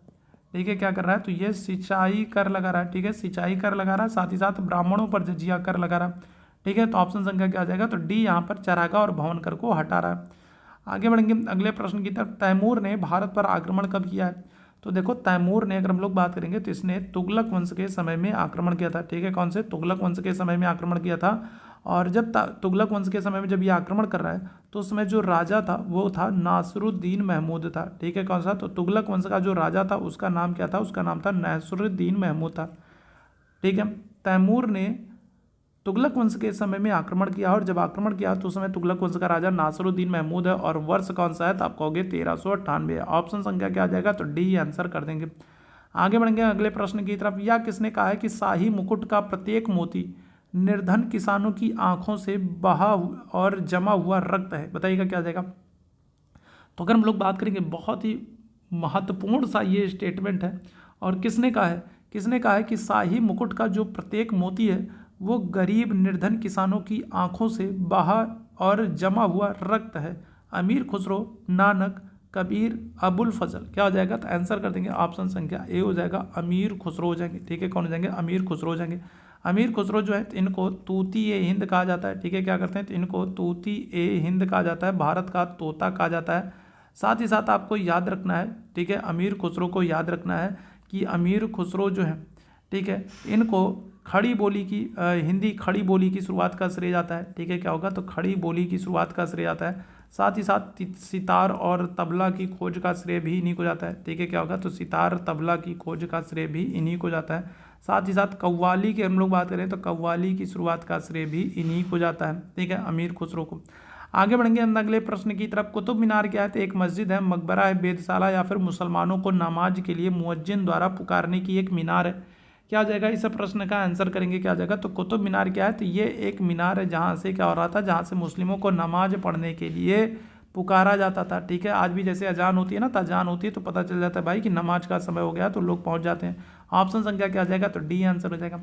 आगे बढ़ेंगे अगले प्रश्न की तरफ। तारीख फिरोज शाही के रचयिता कौन है? क्या हो जाएगा? तो बताइएगा। मिनहाज सिराज है, शमसे सिराज अफीफ है, जियाउद्दीन बर्नी है या फिर इब्न बतूता है? तारीख फिरोज शाही के लेखक, देखो तारीख फिरोज शाही के 2 लेखक हैं। तारीख है फिरोज शाही की अगर हम लोग बात करेंगे तो तारीख है फिरोज शाही के 2 लेखक हैं। कौन कौन है? तो एक तो हैं आपके जियाउद्दीन बरनी, इनकी पुस्तक का नाम है तारीख है फिरोज शाही। साथ ही साथ आप याद रखेंगे शम्स सिराज अफीफ, इनकी भी पुस्तक का नाम ही क्या है? तो इनकी भी पुस्तक का नाम है तारीख है फिरोज शाही। इन दोनों लोगों की किताबों का नाम क्या है? तो तारीख है फिरोज शाही। ऑप्शन संख्या यहाँ पर क्या हो जाएगा? बी और सी 2 हो जाएगा, एक विकल्प से अधिक हो जाएंगे। आगे बढ़ेंगे, निर्गुण संत मत का प्रथम प्रतिपादक कौन है? कबीर है, नानक है, रविदास है, तुलसीदास है, क्या हो जाएगा? इस प्रश्न का आंसर करेंगे। तो निर्गुण संत अगर हम लोग बात करेंगे कौन है बताइएगा? कबीर है, नानक है, रविदास है, तुलसीदास है। आंसर कर देंगे कबीरदास। ऑप्शन संख्या क्या आ जाएगा? ए आंसर कर दोगे कबीरदास है। आगे बढ़ेंगे अगले प्रश्न की तरफ। विजय नगर के राजा कृष्णदेव राय सिंहासन पर कब बैठे थे? देखो विजयनगर जो है ना, विजयनगर की स्थापना हो रही है कब? 1336 में हो रही है। और विजयनगर की स्थापना कौन करेंगे? तो हरिहर और बुक्का करेंगे। ठीक है, कौन करेंगे? हरिहर और बुक्का नामक 2 भाइयों ने विजयनगर साम्राज्य की स्थापना की है। कब की है? 1336 में की है। और विजयनगर में कुल 4 राजवंश शासन करेंगे। सबसे पहला जो राजवंश होगा वो होगा संगम वंश। ठीक है, कौन होगा? संगम। फिर इसके बाद अगर हम लोग बात करेंगे कौन सा होगा? फिर आप कहोगे सुल्लू वंश होगा। इसके बाद अगर हम लोग बात करेंगे कौन सा होगा? तो आप कहोगे तुल्लु वंश होगा। और इसके बाद अगर हम लोग बात करेंगे कौन सा होगा? तो आप कहोगे अराविडु वंश होगा। तो संगम है, सुल्लु है, तुल्लु है, अराविडु है। तो ये 4 राजवंश हैं जिन्होंने विजयनगर राज्य में शासन किया। अब अगर हम लोग कृष्णदेव राय की बात करें तो कृष्णदेव राय जो हैं वो तुल्लु वंश के थे। कृष्णदेव राय की हम लोग बात करेंगे तो कृष्णदेव राय जो हैं तो ये किस वंश के थे? ये तुल्लु वंश के थे। पहली चीज़ तो आप याद रखेंगे। दूसरी चीज़ अगर हम लोग बात करेंगे तो इनके समय में अष्ट दिग्गज रहते थे। ठीक है, क्या हो जाएगा? तो इनके समय में अष्ट दिग्गज रहते थे। ठीक है, दिग्गज रहते थे। तीसरी चीज़ आप याद रखेंगे, कृष्णदेव राय जो है तो इनका समय जो है वो तेलुगु साहित्य का स्वर्ण युग माना जाता है। ठीक है, क्या होगा? तो तेलुगु साहित्य का स्वर्ण युग माना जाता है। तेलुगु साहित्य का स्वर्ण युग जो है तो वो कृष्णदेव राय के समय को माना जाता है। अष्ट दिग्गज इनके दरबार में रहते थे। इनकी एक पुस्तक है जिसका नाम क्या है? जिसका नाम है अमुक्त माल्यद। ठीक है, क्या है? तो कृष्णदेव राय की एक पुस्तक है जिसका नाम क्या है? जिसका नाम है अमुक्त माल्यद। कृष्णदेव राय तुल्लु वंश के राजा हैं। और ये गद्दी पर कब बैठे थे? आपसे ये पूछा जा रहा है, तो आंसर कर देंगे ऑप्शन संख्या सी हो जाएगा 1509 में। ठीक है, कब? तो 1509 में। आगे बढ़ेंगे अगले प्रश्न की तरफ। तुजुक ए बाबरी क्या है? तो बताइएगा क्या जाएगा? तुजुक ए बाबरी अगर हम लोग बात करें तो ये किस भाषा में है? अरबी है, फारसी है, तुर्की है, फिर उर्दू है। तो तुजुक ए बाबरी की अगर हम लोग बात करेंगे तो आपको पता है ये बाबर की आत्मकथा है। ठीक है, क्या है? तो बाबर की, ठीक है, बाबर की आत्मकथा है। तुजुक ए बाबरी की हम लोग बात करेंगे क्या है? तो ये बाबर की आत्मकथा है। और ये किस भाषा में है? क्या हो जाएगा? अरबी है, उर्दू है, फारसी है, तुर्की है, क्या हो जाएगा? तो बाबर ने अपनी आत्मकथा तुजुक ए बाबरी जो है ये तुर्की भाषा में लिखी थी। ठीक है, याद रखेंगे किसमें? तुर्की भाषा में। अगले प्रश्न की तरफ चलेंगे। मुगल राज्य स्थापना की दृष्टि से 1526 ईस्वी के पानीपत युद्ध की अपेक्षा 1527 के खानवा का युद्ध अधिक महत्वपूर्ण है, क्योंकि इसमें राणा सांगा मारे गए। इस युद्ध में हुमायूं ने वीरता दिखाई। इस युद्ध में बाबर बुरी तरह से घायल हो गया, या फिर राणा सांगा इब्राहिम लोदी की अपेक्षा बड़ी चुनौती थे। तो 1526 के पानीपत के युद्ध की अपेक्षा अगर हम लोग बात करेंगे तो 1527 का खानवा का युद्ध, ठीक है, खानवा का युद्ध अधिक महत्वपूर्ण था। और उसका कारण क्या है? उसका कारण यह है कि इब्राहिम लोदी से ज़्यादा बड़ी चुनौती कौन है? तो वो राणा सांगा ज़्यादा बड़ी चुनौती थे।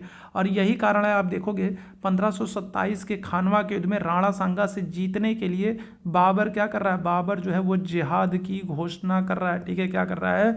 तो बाबर इस युद्ध को जीतने के लिए जिहाद की घोषणा कर रहा है, क्योंकि उसको भी पता है कि राणा सांगा को हराना ज़्यादा मुश्किल है इब्राहिम लोदी की अपेक्षा। तो बाबर क्या करेगा? तो जिहाद की घोषणा करेगा। साथ ही साथ याद रखेंगे इसी में अगर हम लोग बात करेंगे तो इसी युद्ध को जीतने के लिए बाबर ने अपने सैनिकों को प्रोत्साहित करने के लिए तमगा नामक कर को समाप्त कर रहा है। ठीक है, क्या कर रहा है?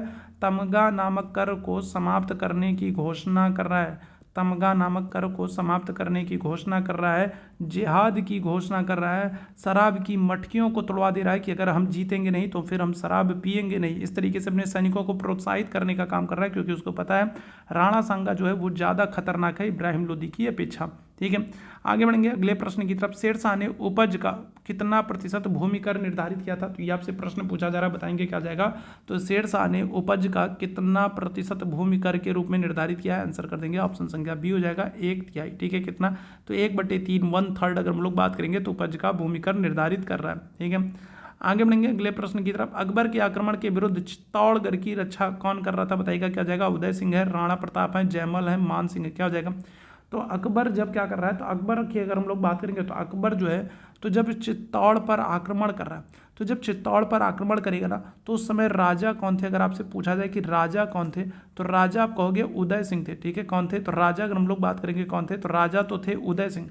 लेकिन ये उदय सिंह क्या करते हैं, तो ये उदय सिंह जो है, ये उदय सिंह जो है ये क्या करेंगे, तो ये अपना महल जो है ये छोड़ करके चले जाते हैं, जो चित्तौड़गढ़ है तो चित्तौड़गढ़ को छोड़ करके ये राजा उदय सिंह जो है तो ये चले जाते हैं। और उस समय जब ये छोड़ करके चले जाएंगे तब फिर उस गढ़ की जो रक्षा है वो कौन करेंगे, तो वो इनके मंत्री करते हैं, जिनका नाम क्या है, जिनका नाम जयमल है।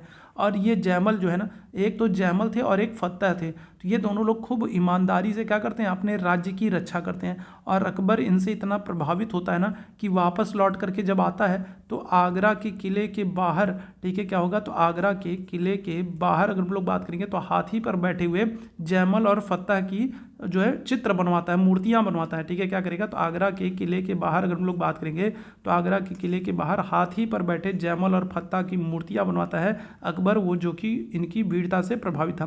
तो आपसे पूछा जाए चित्तौड़गढ़ की रक्षा कौन कर रहा था, तो जयमल कर रहा था। ठीक है, आगे बढ़ेंगे अगले प्रश्न की तरफ। हल्दी घाटी के युद्ध में पराजित होने के बाद भी राणा प्रताप का नाम सम्मान से लिया जाता है, कारण क्या है, देखो हल्दी घाटी का जो युद्ध हो रहा है ना ये 1576 में हो रहा है। ठीक है, कब हो रहा है, तो 1576 में अगर हम लोग बात करेंगे क्या होता है, तो हल्दी घाटी का युद्ध हो रहा है, किसके किसके बीच हो रहा है, अकबर और राणा प्रताप के बीच में। और कारण क्या है, क्योंकि वे शौर्य एवं देशभक्ति के प्रतीक माने जाते हैं। ठीक है, क्या हो जाएगा, ऑप्शन संख्या डी आंसर कर देंगे, वे वीरता के और देशभक्ति के प्रतीक माने जाते हैं। वो जंगल में रहना स्वीकार किया लेकिन उन्होंने अकबर की अधीनता स्वीकार नहीं की, वे घास की रोटी खाना स्वीकार किया लेकिन उन्होंने अकबर की अधीनता स्वीकार नहीं की। ठीक है, ध्यान रखेंगे। आगे बढ़ेंगे अगले प्रश्न की तरफ। इंग्लैंड के शासक जेम्स प्रथम का कौन सा शासकीय राजदूत जहांगीर के दरबार में आया था, क्या हो जाएगा, तो इंग्लैंड के शासक जेम्स प्रथम का कौन सा शासकीय राजदूत जो है वो जहांगीर के दरबार में, हॉकिंस है, टॉमस रो है, एडवर्ड्स है या फिर वॉल्टर स्कॉट है, क्या हो जाएगा, इस प्रश्न का आंसर करेंगे। चलो जल्दी से सारे लोग आंसर करेंगे, क्या हो जाएगा भाई, इस प्रश्न का आंसर करेंगे, क्या हो जाएगा, इस प्रश्न का आंसर करिएगा। चलिए जल्दी से सारे लोग आंसर करेंगे, क्या हो जाएगा, इस प्रश्न का आंसर करेंगे, क्या हो जाएगा। तो इस प्रश्न की अगर हम लोग बात करेंगे तो यहाँ पर भी आपके, ठीक है, एक से अधिक आंसर सही होंगे। यहाँ पर आपका कैप्टन हॉकिंस और टॉमस रो दोनों हो जाएगा। कैप्टन हॉकिंस जो है ये 1608 में आया था और टॉमस रो की अगर हम लोग बात करेंगे तो ये 1615 में आया था। ये दोनों जो हैं इंग्लैंड के राजा जेम्स प्रथम के राजदूत के दरबार के रूप में अगर हम लोग बात करेंगे तो इंग्लैंड के राजा जेम्स प्रथम के राजदूत के रूप में जहांगीर के दरबार में उपस्थित हुए थे। तो हॉकिंस और टॉमस रो दोनों यहाँ पर सही होगा। ऑप्शन संख्या क्या करेंगे, तो ए और सी दोनों कर देंगे। ठीक है, याद रखिएगा। आगे बढ़ेंगे अगले प्रश्न की तरफ। सन में कंदहार शाहजहां के अधिकार से निकल गया। अगर हम लोग बात करेंगे कंदहार, तो कंदहार जो है तो ये शाहजहां के समय शाहजहां के अधिकार से निकल गया था। और अगर हम लोग बात करेंगे शाहजहां के समय में ही मध्य एशिया जो है ना वो हमेशा के लिए, मध्य एशिया अगर हम लोग बात करेंगे जो कांधार हेरात वाला जो क्षेत्र है, मध्य एशिया वाला जो क्षेत्र है वो हमेशा के लिए मुगलों से आज़ाद हो जाता है। ठीक है, क्या हो जाएगा, तो हमेशा के लिए मुगलों से आज़ाद हो जाएगा मध्य एशिया वाला क्षेत्र है जो कांधार हेरात वाला क्षेत्र है। आपसे पूछ रहा है कब हुआ था ये बताइएगा। करेक्ट आंसर क्या हो जाएगा, करेक्ट आंसर कर देंगे ऑप्शन संख्या डी हो जाएगा 1653 में। ठीक है, कब हो जाएगा, तो 1653 कर देंगे, ऑप्शन संख्या डी आंसर हो जाएगा। आगे बढ़ेंगे अगले प्रश्न की तरफ। औरंगजेब ने फिर से जजिया कर को कब लागू किया, मोस्ट इंपॉर्टेंट ये प्रश्न है, कई बार ये पूछा गया है, बताएंगे क्या जाएगा। औरंगजेब ने फिर से जजिया कर को कब लागू किया था, क्या आंसर करेंगे, तो आंसर हो जाएगा आपका ऑप्शन संख्या डी 1679 में। ठीक है, कब, तो 1679 में अगर हम लोग बात करेंगे तो औरंगजेब ने फिर से जजिया कर को लागू करने का काम किया। आगे बढ़ेंगे अगले प्रश्न की तरफ। औरंगजेब के द्वारा गाजी की उपाधि धारण करना उसकी प्रवृत्ति का प्रतीक है, सहिष्णु प्रवृत्ति का, या फिर जन कल्याण, या फिर असहिष्णु और जिहादी, या फिर दानी, क्या हो जाएगा। तो औरंगजेब ने जो ये गाजी की उपाधि धारण की थी ना ये खानवा के युद्ध के बाद की थी। ठीक है, जो खानवा का युद्ध है, खानवा का युद्ध कब हो रहा है, तो खानवा का युद्ध हो रहा है 1527 में। ठीक है, क्या हो रहा है, तो खानवा का युद्ध जो है ये 1527 में हो रहा है। और इस युद्ध में अगर हम लोग बात करेंगे तो बड़ी संख्या में हिंदुओं की मृत्यु हुई थी, बड़ी संख्या में हिंदू सैनिक मारे गए थे। और इसी उपलक्ष्य में इसने क्या किया था, तो गाजी की उपाधि धारण किया था। तो गाजी की उपाधि जो धारण कर रहा है ये कैसे हो सकता है, तो ये हो जाएगा आपका ऑप्शन संख्या डी हो जाएगा, असहिष्णु और जिहादी हो जाएगा। ठीक है, ध्यान रखिएगा। ऑप्शन संख्या क्या कर दोगे, तो डी आंसर कर देंगे। आगे बढ़ेंगे हम अगले प्रश्न की तरफ चलेंगे। अकबर ने बुलंद दरवाजे का निर्माण अपनी विजय के उपलक्ष्य में कराया था, क्या हो जाएगा? तो अगर हम लोग बात करें तो अकबर ने जो बुलंद दरवाजे का निर्माण कराया, ठीक है, अकबर ने जो बुलंद दरवाजे का निर्माण कराया तो कहाँ पर कराया, आपसे ये प्रश्न पूछ सकता है। तो आप क्या कहोगे? तो आप कहोगे फतेहपुर सीकरी में कराया, ठीक है। कहाँ पर? तो फतेहपुर सीकरी में कराया, ठीक है, याद रखिएगा। तो अकबर ने, अगर हम लोग बात करेंगे तो बुलंद दरवाजे का निर्माण कराया फतेहपुर सीकरी में। किस विजय के उपलक्ष्य में कराया, क्या आ जाएगा? इस प्रश्न का आंसर करेंगे तो ऑप्शन संख्या सी हो जाएगा, गुजरात विजय, ठीक है। क्या आ जाएगा? तो ऑप्शन संख्या सी आंसर करेंगे, गुजरात विजय, ठीक है। आगे बढ़ेंगे अगले प्रश्न की तरफ। इत्मा-उद-दौला का मकबरा किसने बनाया, बताइएगा क्या हो जाएगा? तो इत्मा-उद-दौला का जो मकबरा है ना, इस मकबरे में अगर हम लोग बात करेंगे तो पहली बार पित्रा-द्यूरा का काम हुआ था, ठीक है। पित्रा-द्यूरा क्या है? तो पित्रा-द्यूरा जो है ये रंगीन पत्थरों की जड़ाई है, ठीक है। क्या है? तो अगर हम लोग बात करेंगे तो इत्मा-उद-दौला के मकबरे में अगर हम लोग बात करेंगे तो पहली बार पित्रा-द्यूरा का काम हो रहा है, रंगीन पत्थरों की जड़ाई का काम हो रहा है। और ये मकबरा किसने बनवाया है, क्या हो जाएगा? इस प्रश्न का आंसर कर देंगे। चलिए जल्दी से बताइएगा क्या हो जाएगा? तो आंसर कर देंगे ऑप्शन संख्या सी हो जाएगा, नूरजहां ने बनवाया, ठीक है। किसने? तो नूरजहां ने बनवाया। आगे बढ़ेंगे अगले प्रश्न की तरफ। आधुनिक इतिहास से, आधुनिक भारत से अब हम लोग कुछ प्रश्नों को कर लेते हैं, ठीक है। आधुनिक भारत से कुछ प्रश्नों को हम लोग कर लेते हैं। जब ईस्ट इंडिया कंपनी का गठन हुआ उस समय इंग्लैंड पर किसका शासन था? एलिजाबेथ प्रथम का था, विक्टोरिया का था, एलिजाबेथ द्वितीय का था, या फिर जॉर्ज पंचम का था? तो ईस्ट इंडिया कंपनी की जो स्थापना है ना वो 31 दिसंबर, ठीक है, कब? 31 दिसंबर 1600 को, ठीक है। कब? 31 दिसंबर 1600 को ईस्ट इंडिया कंपनी की स्थापना हो रही है, ईस्ट इंडिया कंपनी की स्थापना हो रही है। और उस समय अगर हम लोग बात करेंगे तो इंग्लैंड पर किसका? तो ये जो है एलिजाबेथ प्रथम का शासन था। ऑप्शन संख्या क्या आ जाएगा? तो ए आंसर कर देंगे। आगे बढ़ेंगे अगले प्रश्न की तरफ। प्लासी की विजय सन 1757 में अंग्रेजों का वर्चस्व स्थापित किया था, कहाँ पर? मद्रास में, कर्नाटक में, हैदराबाद में, बंगाल में। तो प्लासी का युद्ध अगर हम लोग बात करेंगे तो एक तरफ तो कौन है? तो एक तरफ तो अंग्रेजी सेना है जिसका नेतृत्व कर रहे हैं कौन? रॉबर्ट क्लाइव कर रहे हैं। और दूसरी तरफ अगर हम लोग बात करेंगे तो बंगाल के नवाब है जिनका नाम क्या है? जिनका नाम है सिराज-उद-दौला है, ठीक है। क्या है? तो सिराजुद्दौला अगर हम लोग बात करेंगे तो बंगाल के नवाब है, ठीक है, याद रखिएगा। और इस युद्ध में अगर हम लोग बात करेंगे तो अंग्रेजों का वर्चस्व जो है वो कहाँ पर? तो वो बंगाल पर स्थापित हो रहा है। ऑप्शन संख्या क्या आ जाएगा? तो डी आंसर कर देंगे। आगे बढ़ेंगे अगले प्रश्न की तरफ। अगला प्रश्न, बक्सर के युद्ध में अंग्रेजी सेना का नेतृत्व कौन किया? तो बक्सर का युद्ध कब हो रहा है? तो बक्सर का युद्ध जो है ये 1764 में, 1764 में हो रहा है। और इसमें अगर हम लोग बात करेंगे तो अंग्रेजी सेना का नेतृत्व कौन कर रहे हैं? क्लाइव करेंगे, मेजर मुनरो करेंगे, हेस्टिंग्स करेंगे, एलिस करेंगे। क्या हो जाएगा? तो आंसर कर दोगे जो हेक्टर मुनरो है, ठीक है, हेक्टर मुनरो ने अंग्रेजी सेना का नेतृत्व किया था, ठीक है। ऑप्शन संख्या क्या आ जाएगा? बी हो जाएगा। अगले प्रश्न की तरफ चलेंगे। 1857 के प्रथम स्वतंत्रता संग्राम का प्रमुख राजनीतिक कारण क्या है? चर्बी वाले कारतूसों का प्रयोग, सती प्रथा पर प्रतिबंध, विधवा विवाह, या फिर डलहौजी की राज्य अपहरण नीति। क्या हो जाएगा? इस प्रश्न का आंसर करेंगे। देखो अगर आपसे तात्कालिक कारण पूछता, ठीक है, अगर आपसे क्या करता, अगर आपसे तात्कालिक कारण पूछता कि 1857 की क्रांति का तात्कालिक कारण क्या है, तो तात्कालिक कारण में आप कहते चर्बी वाले कारतूस हैं, ठीक है। 1857 की क्रांति के तात्कालिक कारण अगर आपसे पूछा जाता तो आप कहते चर्बी वाले कारतूस हैं। लेकिन आपसे तात्कालिक कारण ना पूछ करके आपसे राजनैतिक कारण पूछ रहा है। और राजनैतिक कारण यह है कि डलहौजी की जो राज्य हड़प नीति थी, उसने जो गोद निषेध नीति के तहत बहुत सारे राज्यों को अंग्रेजी राज्य में मिलाया था, ये एक राजनैतिक कारण था जिसकी वजह से क्या हो रहा है? 1857 की क्रांति की शुरुआत हो रही है, ठीक है। आगे बढ़ेंगे अगले प्रश्न की तरफ। स्वामी दयानंद सरस्वती ने केवल को प्रमाणिक माना है? वेदों को, पुराणों को, स्मृतियों को, या फिर तंत्रों को? दयानंद सरस्वती की बात करेंगे तो 1875 में इन्होंने आर्य समाज की स्थापना की है। इन्होंने क्या किया? तो इन्होंने आर्य समाज की स्थापना की है। और इनकी एक बहुत ही महत्वपूर्ण पुस्तक आपको देखने को मिलेगा जिसका नाम क्या है? जिसका नाम है सत्यार्थ प्रकाश है, ठीक है। क्या है? सत्यार्थ प्रकाश इनकी अत्यंत महत्वपूर्ण पुस्तक है। आर्य समाज की स्थापना कर रहे हैं 1875 में। और वेदों की ओर लौटो, वेदों की ओर लौटो का जो नारा है वो इन्होंने ही दिया है। वेदों की ओर लौटो का नारा इन्होंने ही दिया। साथ ही साथ अगर हम लोग बात कर लेंगे शुद्धि जो आंदोलन है, ठीक है। क्या है? तो शुद्धि जो आंदोलन है। और साथ ही साथ अगर हम लोग बात कर लें जो गौ रक्षा आंदोलन है, ठीक है। क्या है? तो गौ रक्षा जो आंदोलन है, तो ये सब किसने? तो ये सब आर्य समाज को चलाने का श्रेय जाता है स्वामी दयानंद सरस्वती जी को जाता है। यहाँ पर किसको इन्होंने प्रमाणिक माना, तो आप आंसर कर दोगे वेदों को। ठीक है, किसको, तो सिर्फ और सिर्फ वेदों को इन्होंने प्रमाणिक माना। ऑप्शन संख्या क्या हो जाएगा, तो ए हो जाएगा।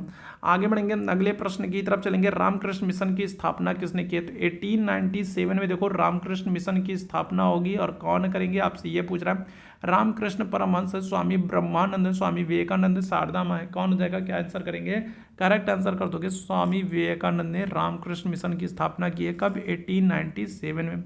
आगे बढ़ेंगे, हम अगले प्रश्न की तरफ चलेंगे। ब्रह्म समाज में पूजा होती थी, ब्रह्म समाज की अगर हम लोग बात करें तो इसकी स्थापना कब हो रही है, तो आप आंसर करोगे 1828 में होगी, और कौन करेंगे, तो राजा राम मोहन राय करेंगे। ठीक है, कौन है, तो राजा राम मोहन रॉय जो हैं, तो ये ब्रह्म समाज की स्थापना करेंगे, कब करेंगे, तो 1828 में करेंगे। और ब्रह्म समाज की बात करें या आर्य समाज की बने जो है बात करें, दोनों ही क्या है, तो दोनों ही मूर्ति पूजा के विरोधी हैं। ब्रह्म समाज की बात करें या आर्य समाज की बात करें, दोनों ही समाज क्या हैं, तो मूर्ति पूजा के घोर विरोधी है। तो यहाँ पर क्या आ जाएगा, निराकार ईश्वर की। ठीक है, आगे बढ़ेंगे। भारतीय राष्ट्रीय कांग्रेस का प्रथम अध्यक्ष कौन था, देखो INC की अगर हम लोग बात करें, इंडियन नेशनल कांग्रेस की अगर हम लोग बात करेंगे, तो इसकी स्थापना जो है वो 28 दिसंबर 1885 को हो रही है। इसके स्थापनाकर्ता अगर आपसे पूछ लेगा तो आप कहोगे A.O. ह्यूम है, अलेन ऑक्टेवियन ह्यूम है। इंडियन नेशनल कांग्रेस की जो पहली बैठक हो रही है, जो पहली कॉन्फ्रेंस होगी, वो कहाँ पर हो रही है, तो पहली बैठक बम्बई में होगी, गोकुलदास तेजपाल संस्कृत विद्यालय में पहली बैठक होगी। और इस पहली बैठक की अध्यक्षता कौन करेंगे, तो आप आंसर कर दोगे किसको, WC बनर्जी को। ठीक है, किसको, तो WC बनर्जी आंसर कर दोगे। पहली बैठक के जो अध्यक्ष हैं वो कौन है, तो आंसर कर दोगे WC बनर्जी। ऑप्शन संख्या क्या आ जाएगा, तो बी आंसर हो जाएगा। आगे बढ़ेंगे, अगले प्रश्न की तरफ चलेंगे। 1906 में मुस्लिम लीग की स्थापना किसने की, देखो मुस्लिम लीग की जो स्थापना है ना, तो ये कहाँ पर हो रही है, तो ये ढाका में होगी, और कब होगी, तो 1906 में होगी, बहुत इंपॉर्टेंट है। और इसकी स्थापना कौन करेंगे, क्या आंसर करोगे, तो मोहम्मद इकबाल है, सैयद अहमद खां है, सलीमुल्लाह खां है, मोहम्मद अली जिन्ना है, क्या हो जाएगा, तो सलीमुल्लाह खां है। ठीक है, कौन है, तो नवाब सलीमुल्लाह खां जो कि ढाका के नवाब थे, और इन्हीं के घर पर 1906 में ढाका में मुस्लिम लीग की स्थापना होगी। ऑप्शन संख्या सी हो जाएगा। आगे बढ़ेंगे अगले प्रश्न की तरफ। 1920 में कांग्रेस के असहयोग प्रस्ताव कहाँ पर पारित किए गए, लाहौर में, नागपुर में, अहमदाबाद में, या फिर अहमदाबाद में, या फिर नागपुर में, क्या हो जाएगा, तो बताएगा। तो 1920 में कांग्रेस के असहयोग आंदोलन संबंधी प्रस्ताव जो है ये कहाँ पर पारित किए गए थे, तो आंसर कर दोगे ऑप्शन संख्या बी हो जाएगा, नागपुर में। और नागपुर अधिवेशन की अध्यक्षता किसने की थी, तो आप कहोगे वी राघवाचारी ने। ठीक है, किसने, तो वी राघवाचारी ने नागपुर अधिवेशन की अध्यक्षता की थी। और इसी अधिवेशन में क्या होगा, तो असहयोग आंदोलन को शुरू करने संबंधी प्रस्ताव पारित किए जाएंगे। आगे बढ़ेंगे अगले प्रश्न की तरफ। 1929 के लाहौर अधिवेशन में कांग्रेस का अध्यक्ष कौन था, देखो 1929 का जो ये लाहौर अधिवेशन है ना, ये अपने आप में बहुत महत्वपूर्ण है। कारण क्या है, क्योंकि इसी अधिवेशन में पहली बार कांग्रेस ने पूर्ण स्वराज का लक्ष्य प्रस्तुत किया था, पूर्ण स्वराज की मांग की थी, लक्ष्य नहीं प्रस्तुत किया था, पूर्ण स्वराज की मांग। पहली बार कांग्रेस ने पूर्ण स्वराज की मांग जो है वो 1929 के लाहौर अधिवेशन में किया है। और इस अधिवेशन की अध्यक्षता कौन करेंगे, जवाहरलाल नेहरू कर देंगे। ऑप्शन संख्या क्या आ जाएगा, तो सी आंसर कर देंगे। आगे बढ़ेंगे अगले प्रश्न की तरफ। अगला प्रश्न आपके सामने, गांधी जी ने सविनय अवज्ञा आंदोलन कब प्रारंभ किया। इस प्रश्न को तो हम लोग कई बार कर चुके हैं, सविनय अवज्ञा आंदोलन कहे, दांडी मार्च कहे, कई बार कर चुके हैं। क्या हो जाएगा, तो आप आंसर करोगे 12 मार्च 1930 को गांधी जी ने सविनय अवज्ञा आंदोलन दांडी मार्च को प्रारंभ किया था। आगे बढ़ेंगे अगले प्रश्न की तरफ। 5 अगस्त 1942 को कांग्रेस ने भारत छोड़ो आंदोलन क्विट इंडिया मूवमेंट को कहाँ से शुरू किया, पुणे से, बंबई से, मद्रास से, या फिर कोलकाता से, क्या हो जाएगा। तो 8 अगस्त 1942 को कांग्रेस ने भारत छोड़ो आंदोलन क्विट इंडिया मूवमेंट को शुरू कर रहे हैं, कहाँ से कर रहे हैं, तो बंबई से कर रहे हैं। ऑप्शन संख्या क्या आ जाएगा, तो बी आंसर कर देंगे। आगे बढ़ेंगे अगले प्रश्न की तरफ चलेंगे। 1943 में नेताजी सुभाष चंद्र बोस ने आज़ाद हिंद फौज की स्थापना की थी, कहाँ पर की थी, और तारीख भी आप याद रखेंगे, क्या होगा, तो 21 अक्टूबर 1943। ठीक है, क्या हो जाएगा, तो 21 अक्टूबर 1943 को सुभाष चंद्र बोस ने, ठीक है, अगर हम लोग बात करेंगे कहाँ पर, तो सिंगापुर में समानांतर सरकार की स्थापना की थी, आज़ाद हिंद फौज की, या फिर कहें आज़ाद हिंद सरकार की घोषणा की है। ऑप्शन संख्या क्या आ जाएगा, तो बी आंसर कर देंगे। क्या आ जाएगा, तो ऑप्शन संख्या बी आंसर कर देंगे, सिंगापुर से। ठीक है, आगे बढ़ेंगे अगले प्रश्न की तरफ। सरदार भगत सिंह और बटुकेश्वर दत्त ने सेंट्रल लेजिस्लेटिव असेंबली में बम और पर्चे फेंककर इंकलाब जिंदाबाद का नारा लगाते हुए गिरफ्तारी क्यों दी थी, अराजकता फैलाने के लिए, लोगों को मारने के लिए, आतंक फैलाने के लिए, या फिर राष्ट्र जागरण के लिए। तो सरदार भगत सिंह और बटुकेश्वर दत्त की बात करेंगे तो इन लोगों ने बम फेंका था, और बम फेंकने के बाद ये लोग चाहते तो आसानी से भाग सकते थे, लेकिन इन लोगों ने अपने आप को गिरफ्तार करवाया, अपनी गिरफ्तारी दी। कारण क्या था कि ये राष्ट्र जागरण करना चाहते थे, देश की जनता को जागरूक करना चाहते थे, देश की जनता तक अपने विचारों को फैलाना चाहते थे, पहुंचाना चाहते थे। तो राष्ट्र जागरण के लिए इन लोगों ने, ठीक है, सेंट्रल लेजिस्लेटिव असेंबली में बम फेंका था। और एक प्रश्न और बनता है कि भगत सिंह के साथ बम फेंकने में कौन था, तो आपको याद रखना है बटुकेश्वर दत्त थे। कौन थे? बटुकेश्वर दत्त जो है ये भगत सिंह के साथ, ठीक है, बम फेंकने में शामिल थे।